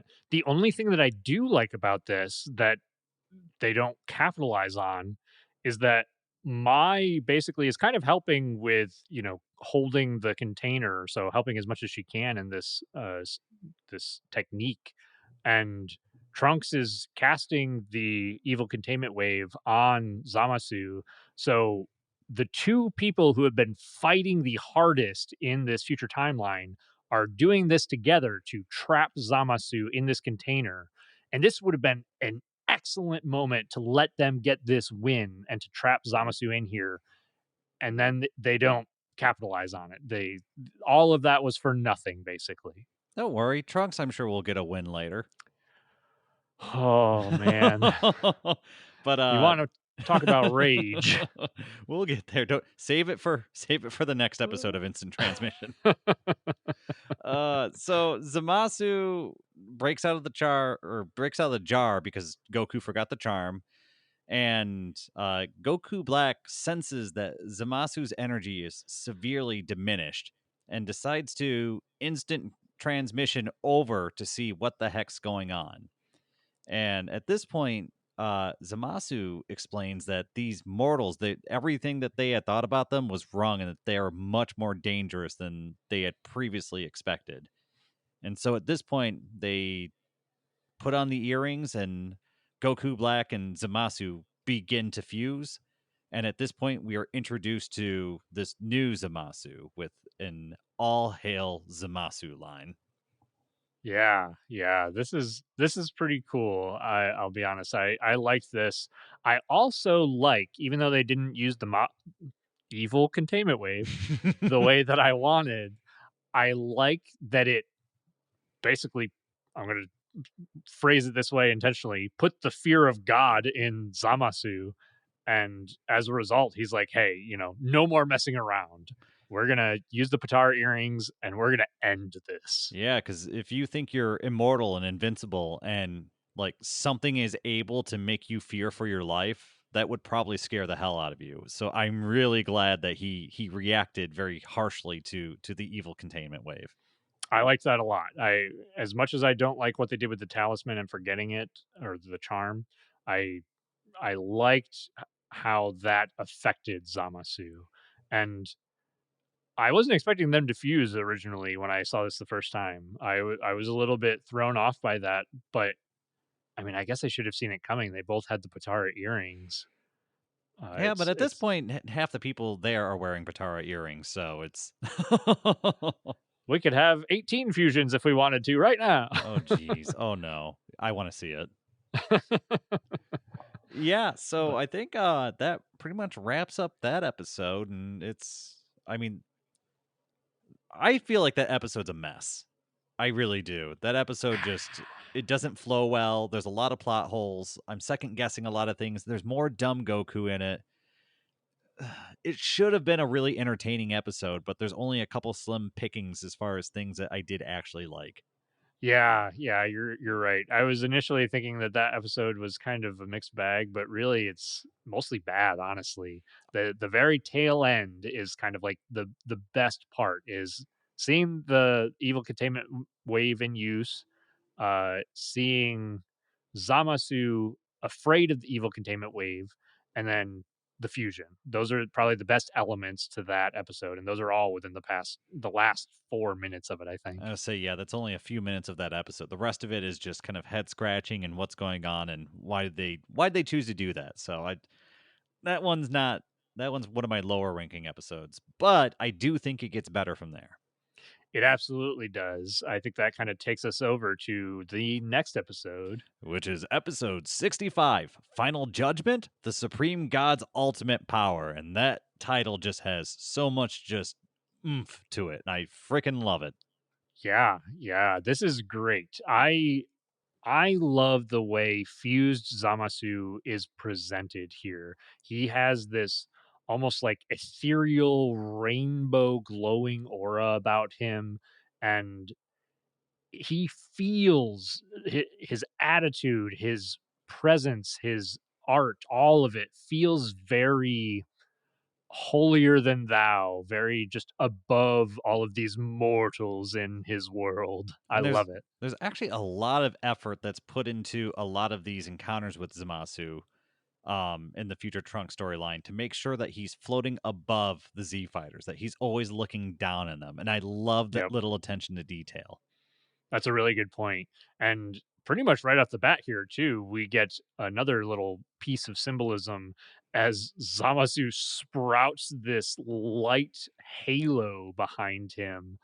And, he's rocking this god presentation hardcore. It's great. Yeah, because we see Whis and the other angels have a similar halo to that, but this one there's little spikes that come out the side of it, and I think it's almost like two of them wrapped in each other. Like it's Right. above and beyond even what the angels wore. You can tell that he's definitely trying to set himself above even the angels. Yeah. Yeah, absolutely. And from that, we get to see kind of his first attack as Fuse Zamasu against our Z fighters, and it's this purple lightning that strikes down from his halo. And we get a little bit of a beam struggle from Goku and Vegeta with this lightning, um, but they're struggling. Then we get another new attack from Fuse Zamasu with these like key swords that just come spiraling down, hundreds of them that then explode across the landscape. I actually loved that technique so much. It felt awesome. And it's kind of a like Zamasu, he kind of relied on the blade and light energy blast as far as the way he fought, and then Goku Black relied a little bit more heavily on the blade. So combining the Mhm. energy blast with the blades, love it. Just I think everything with this new Zamasu transformation is good. I love the presentation, I love the new abilities, I love the way he fights. So already I'm sold. I want to see what happens with this character. Yeah, 100%. And this is some of the other stuff that I was talking about where I like that Zamasu's techniques feel different. They don't feel like traditional Dragon Ball techniques, and in some ways it might feel out of place, but I'm glad that they're kind of diversifying things. And I guess when you Maybe think about it, it should feel out of place, right? Because this is a yeah, deity. This is something that's different than mortals. And especially when we've spent so much time in Dragon Ball and on Earth and fighting like other martial artists, and that kind of set that pace. And even when you look at the Saiyans, they're just kind of a warrior race, and they're going to have the same kind of training and martial arts and culture. And Zamasu's a whole different thing. He's not a martial artist. He's something completely different, and so I he should feel different. yeah, yeah, those are all really good points. And from this sword explosion technique, we do get to kind of see the humans who are underground. They're almost getting buried alive. They kind of have to try to escape and make their way to the surface, and so many of them at this point are just downtrodden, and they're like, they see this god-like figure and they're like, what are we going to do? How can we survive this? A lot of them have given up at this point. It's showing us just how dire this situation is. And when you look at the group at the start of the Future Trunks arc, there was probably a few dozen of them, maybe several dozen. Now there's maybe a dozen. There are very few people left, and yeah, I wouldn't see much hope either if I were them. They attempt to leave their underground area as it's collapsing on them. As someone steps outside, a arc of this purple lightning goes buzzing by, and one person's evaporated instantly right before their very eyes. It's a tense situation. Yeah. Yeah, I mean, it would absolutely be terrifying. It's super scary to see somebody just get vaporized in front of your eyes. And we kind of cut back to the fight with Zamasu, and he ends up summoning behind him this kind of almost ethereal purple angel-like figure. It's just giant behind him that begins to shoot his lightning attacks. And I had to kind of laugh at how they solved this problem, if only because Goku and Vegeta charge in together, and it really reminded me of the Dragon Ball Z abridged Cooler movie, Metal Cooler, where Vegeta's like, "If you say hit it really hard, I will kick you in the nuts." Where Goku's like, "Well, we could hit it really hard Hmm. together." And it works, right? I mean, yeah, they hit it really hard together and it works both Hmm. times actually. Oh, um, jeez. so Yeah, they it sort of works. I guess they actually make it to Zamasu, right? But I believe once they make it to him, they land a blow, but he's able to grab a hold of them, and it almost looks like he almost breaks their bones or something. Like it's a devastating just attack or whatever you want to call it. yeah, it's kind of strange. You almost hear like this cracking noise and like lightning goes through their arms and their arms kind of deform. It's again, not it's unlike anything that we've seen in the past. And Zamasu does it effortlessly. He just kind of puts them in their place and knocks them to the ground. And that's when we get to see Trunks come onto the scene. Yeah, And Trunks shows up and he sees Vegeta lying on the ground, and he decides at that point that he's pissed off. He's going to defend his father, and he begins charging up a huge Gallic gun that Zamasu responds in kind with his own Kai blast, and we now have a Kai struggle. between Zamasu and Trunks. Then Trunks is being pushed back up until Vegeta comes in. we get the father son Gallic gun wombo combo, and they are able to push back Zamasu's blast and actually overpower him for the first time since they fused. Yeah, I'm not gonna lie. This feels like very obvious fan service, but I totally bought into this fan service. I had fun with Like, it. I didn't care. yeah, I mean, just having the parallel between Goku and Gohan's father son Kamehameha and getting to see Trunks and Vegeta do a father son Gallic gun. Oh, I love it. I love it so much. It's so much fun. I really do love it. And it's one of those things where anytime you see Vegeta kind of be fatherly, you got to just take it.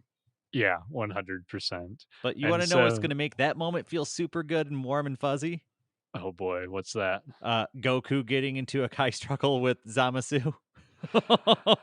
Yeah.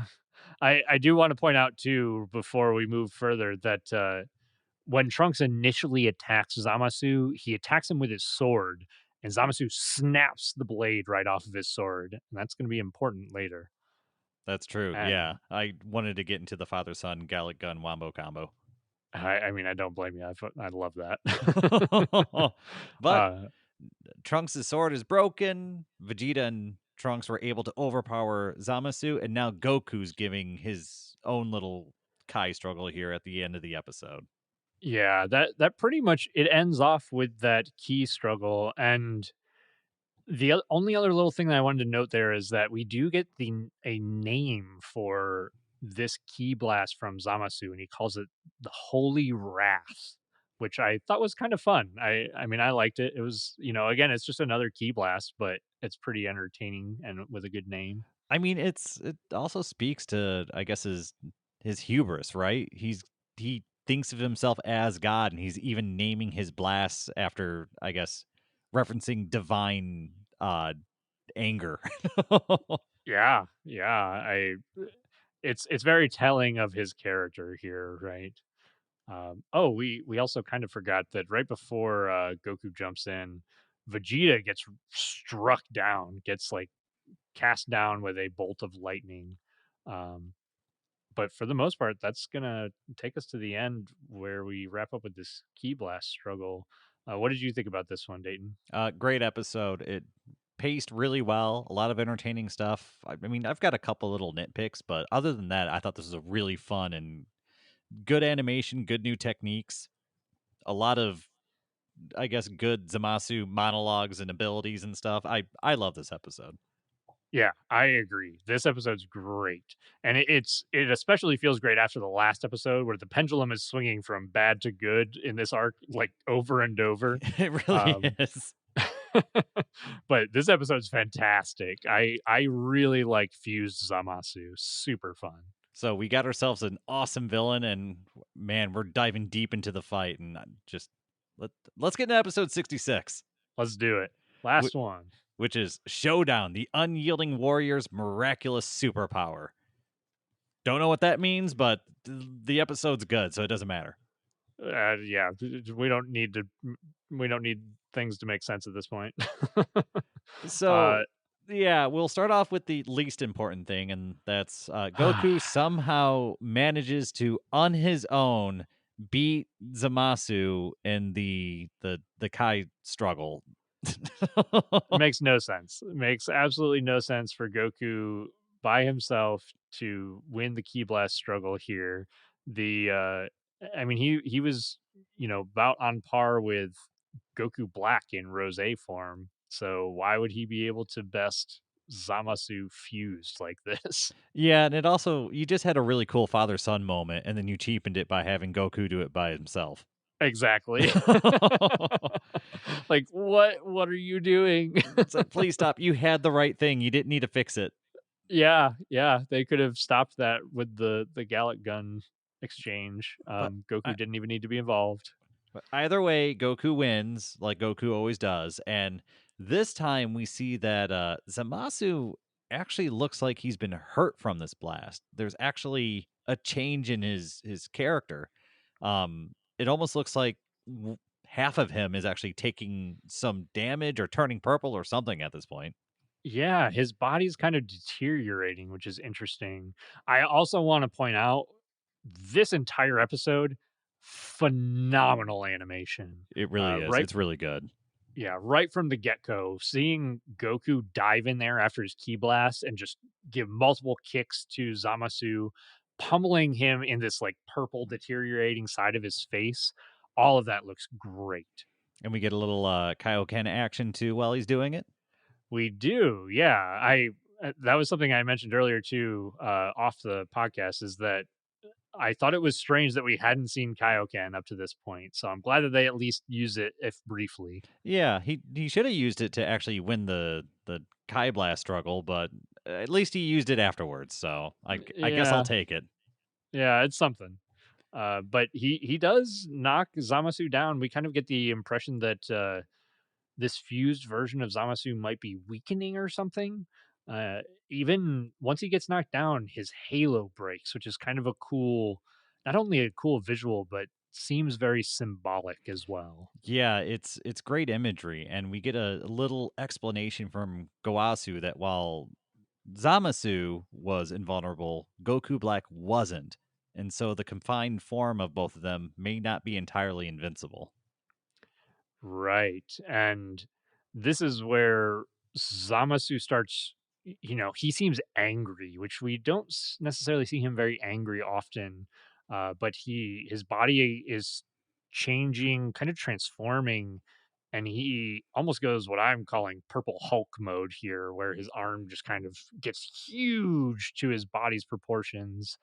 And he seems like he's charging up or something, but it doesn't seem like he has control of what his body's doing anymore. Yeah, it's almost like half of him is rejecting the other half is almost what it feels like. Right, yeah. And we get a few shots of our kind of our humans and our civilians here. Something to note is that, and we haven't really focused on them in our coverage, there have been two young children in Trunks' future timeline that he has saved on multiple occasions and that they have kind of shown adoration for Trunks. And in this moment, we get to see the young girl that he's kind of helped and that has been looking up to him. She's holding on to the hilt of Trunks's sword, the broken part of the blade, and it's kind of like, I mean, appropriately for Trunks, it is like this symbol of hope in this moment. Yeah, and she hands the broken blade back to him, and you can almost tell there's kind of a resurgence of I guess hope or something in Trunks once he gets it back into his hands.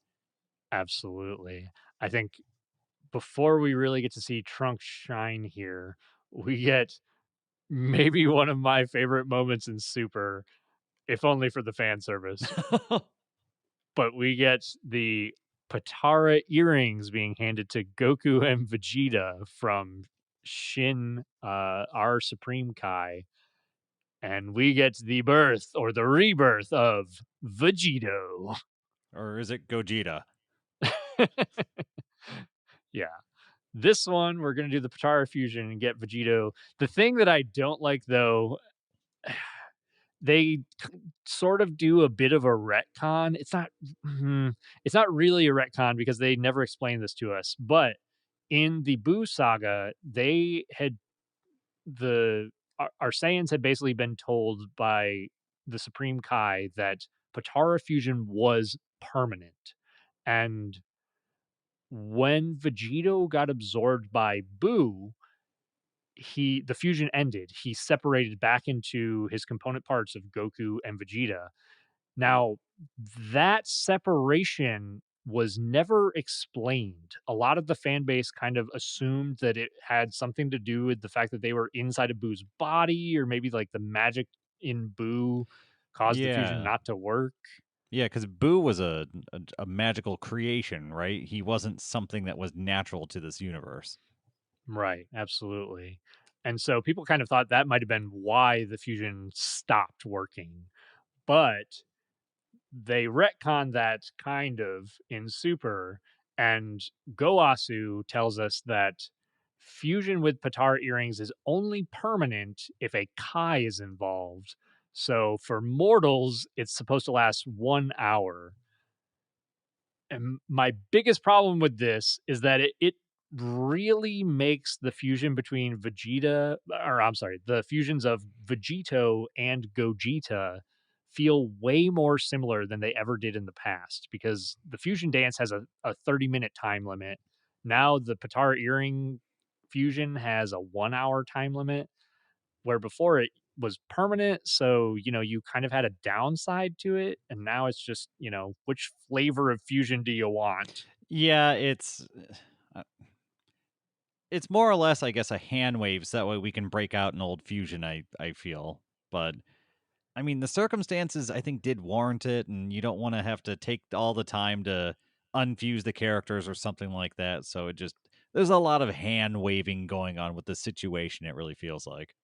Yeah, I'll give them a pass here for two reasons. One, because they never really explained how it worked in the Boo saga, and two, because I fucking love Vegito. Yeah, I'm fine with it. I mean, they unfused before, so they can unfuse now. It is one of those things where, uh, like, I wish things would have been explained better or done differently, but at the same time, there's already been this weird precedent already set. So whatever, do what you want, I guess.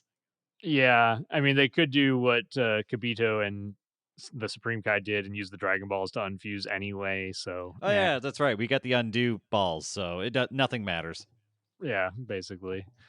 But we get to see the first ever on-screen appearance of Super Saiyan Blue Vegito, which is it looks great. The animation here is phenomenal, and we get a really cool, if brief, fight between fused Zamasu and Super Saiyan Blue Vegito. And this is Vegito, at his best, where he is just he's the supreme fighter in this bout. We basically get the impression that Vegito is still stronger than Fused Zamasu. And seeing him just kind of take over the fight and be super arrogant is fantastic. And you have a great just interaction between Zamasu and Vegito as far as dialogue, and you have great animation backing it up while they're exchanging blows. This is and gosh, my biggest complaint with some of these scenes is that they don't last long enough because I wanted to see more fighting between Vegito and Zamasu because I could not get enough of it.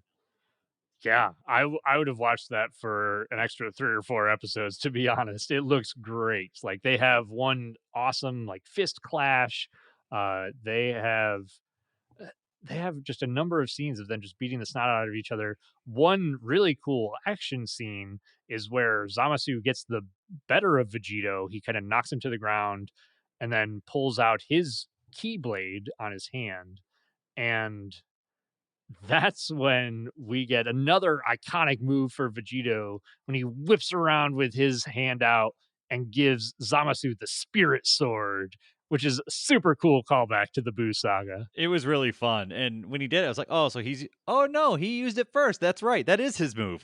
Yeah, that's his move. He's OG, man. Oh, it's super good, and, around this time, Zamasu is just he's falling apart, he's full of rage, he's, kind of losing himself, and Gowasu, watching from the side, watching this fight happen, he delivers a really good line, and I love this line. It's, "Is that really the result he craved? A broken, misshapen god alone in a vacant cosmos?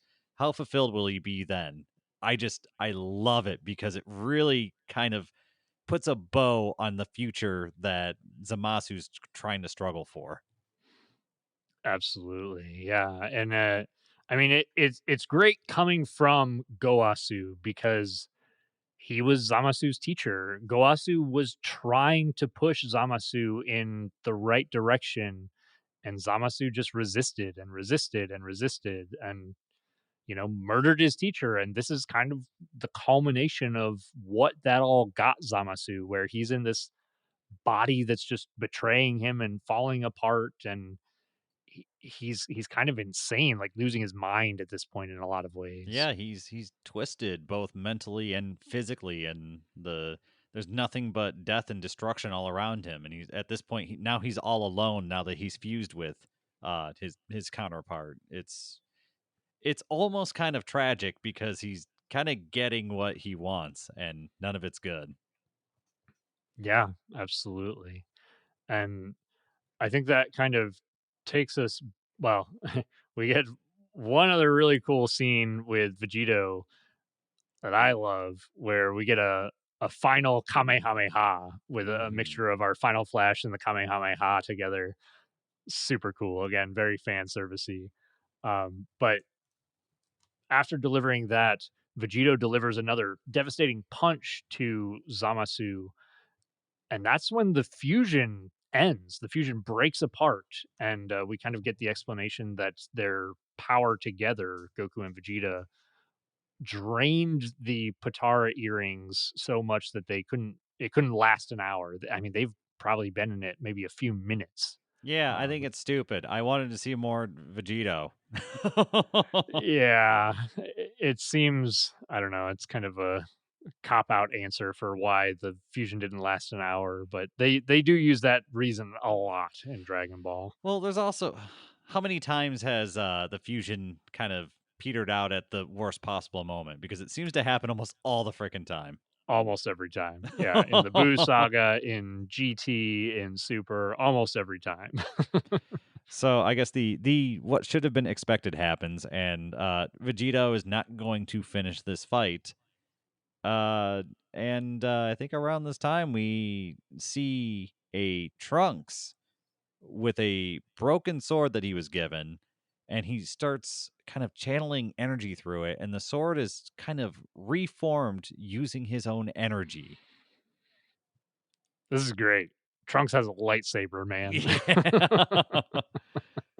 And so at this point, Trunks with his new energy sword kind of charges back over to the battlefield, and he's going to show up just in time to save the day. We hope.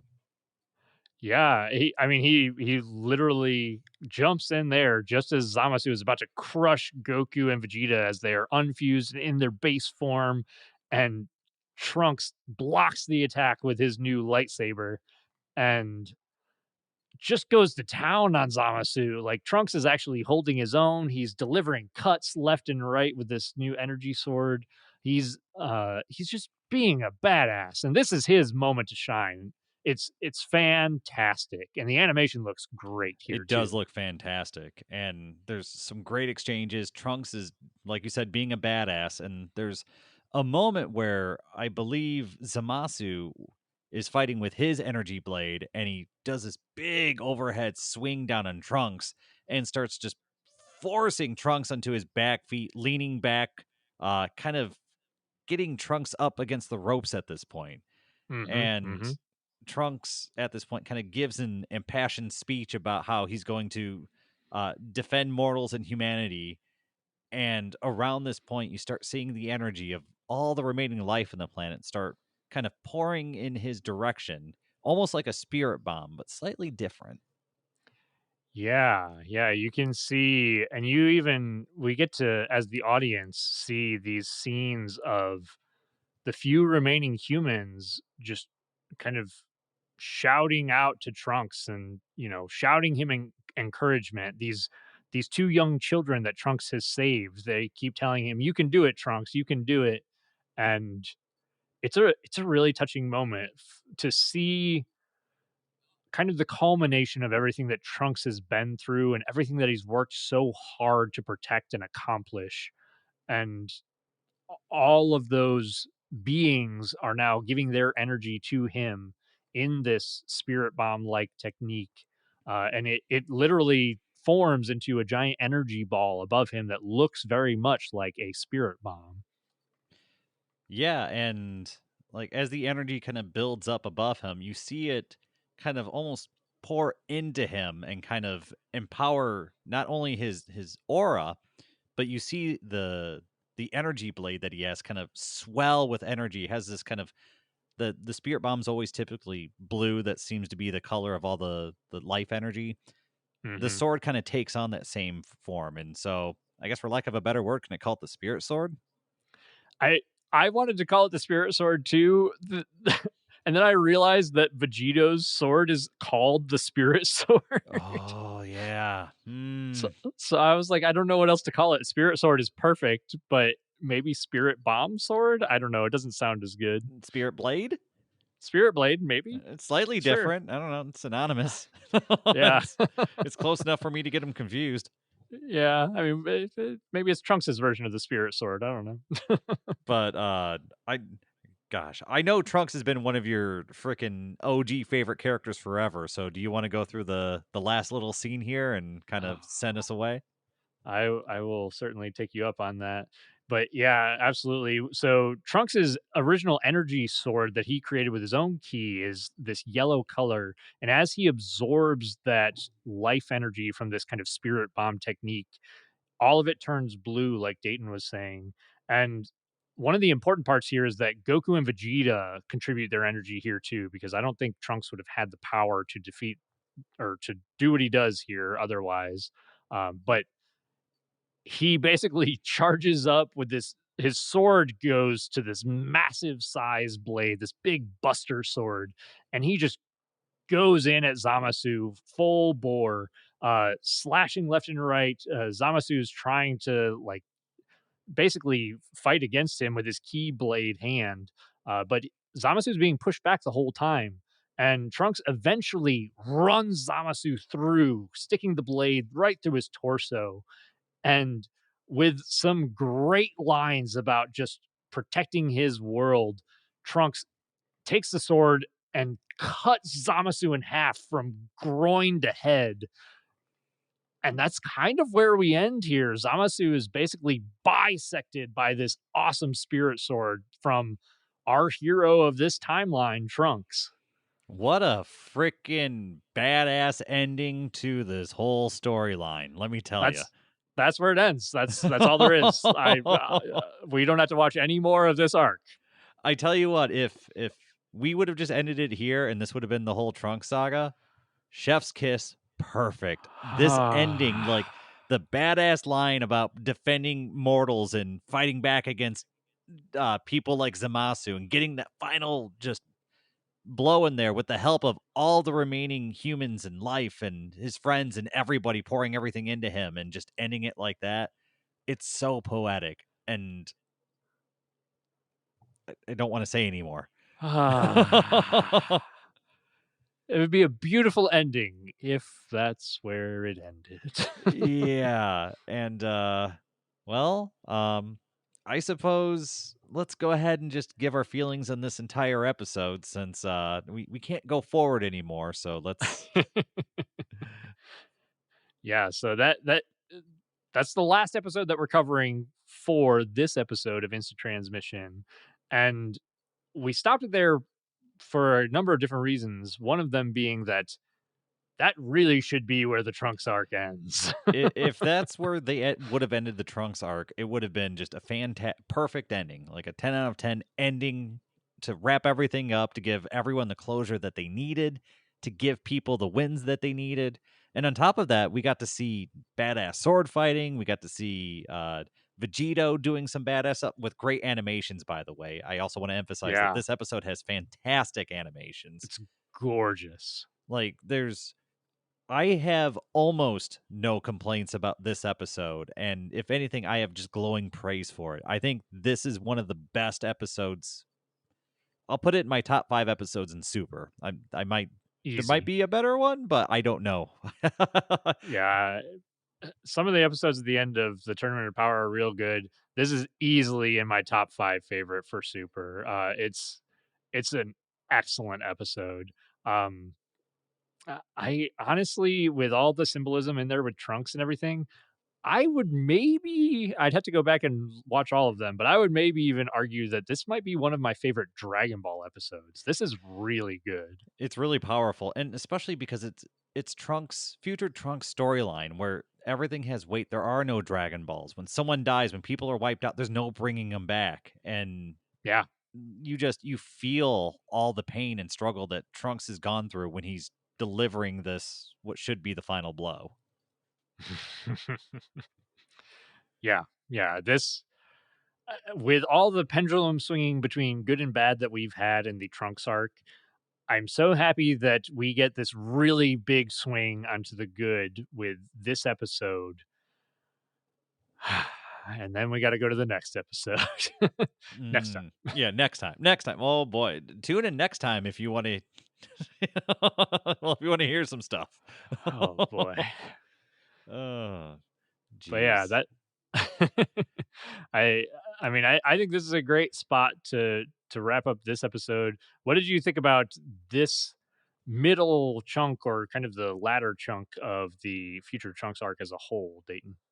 So this middle chunk, um, I will say I think it's overall very good, but there are some episodes that are kind of a mixed bag, and there's at least one bad episode. But I think the good outweighs the bad, and I think it is a very enjoyable watch. Um, if anything, just the story that they're trying to convey is very, very good, even if the execution has some problems with it.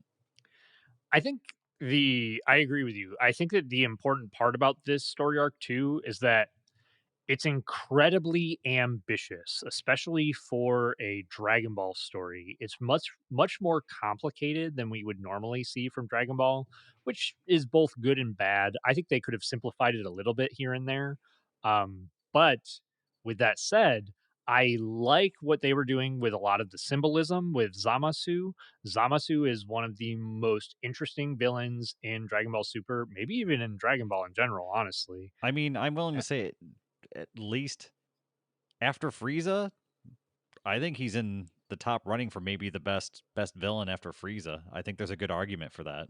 he's definitely gotta be up there. King Piccolo was pretty good, Cell's I'm sorry, pretty I meant good. after the Frieza saga. Like, Oh, after I see what you're saying. yeah, Yeah, yeah, yeah. That's you're probably right then. Yeah, absolutely. Um, yeah, so they do a lot with this saga. They definitely botched a number of things in there with the evil containment wave and a few things that just have no payoff, so they feel pointless. and I Uh, think some of this also needs to be chalked up to how rushed these writers and animators were. yeah, And I think there's no way around it. It's something that plagues all of Dragon Ball Super is that these people were just they were given insane timelines and they didn't have the time to really fully realize the vision that they were going for. And unfortunately the show suffers as a result of it. And it sucks that there's something really really special and great right there that they weren't given the proper resources or time to properly achieve.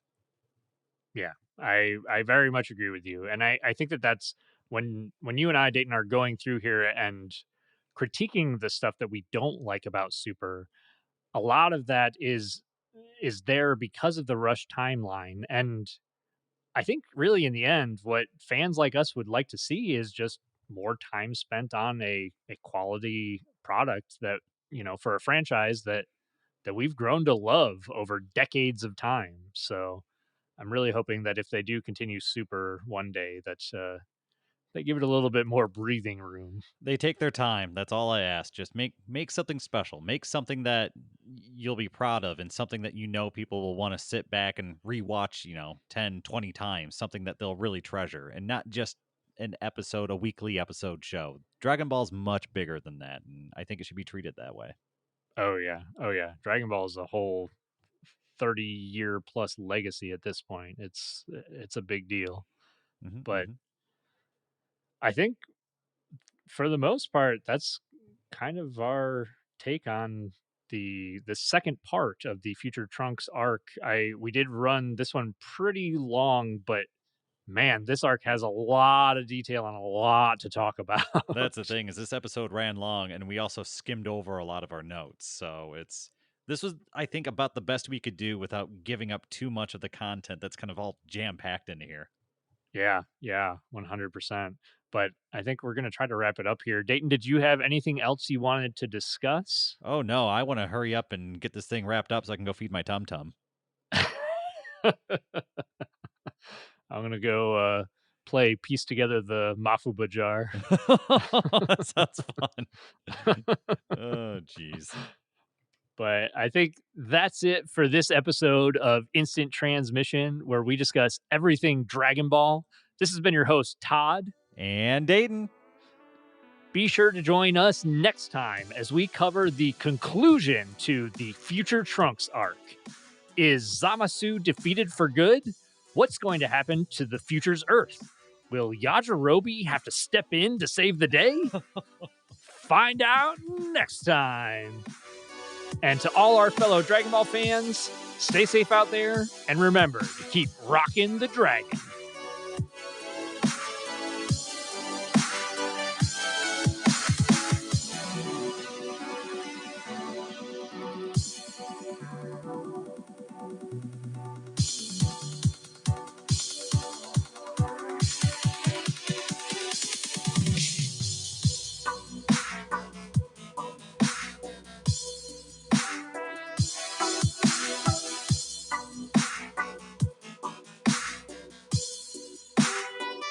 I gotta feed my tum tum.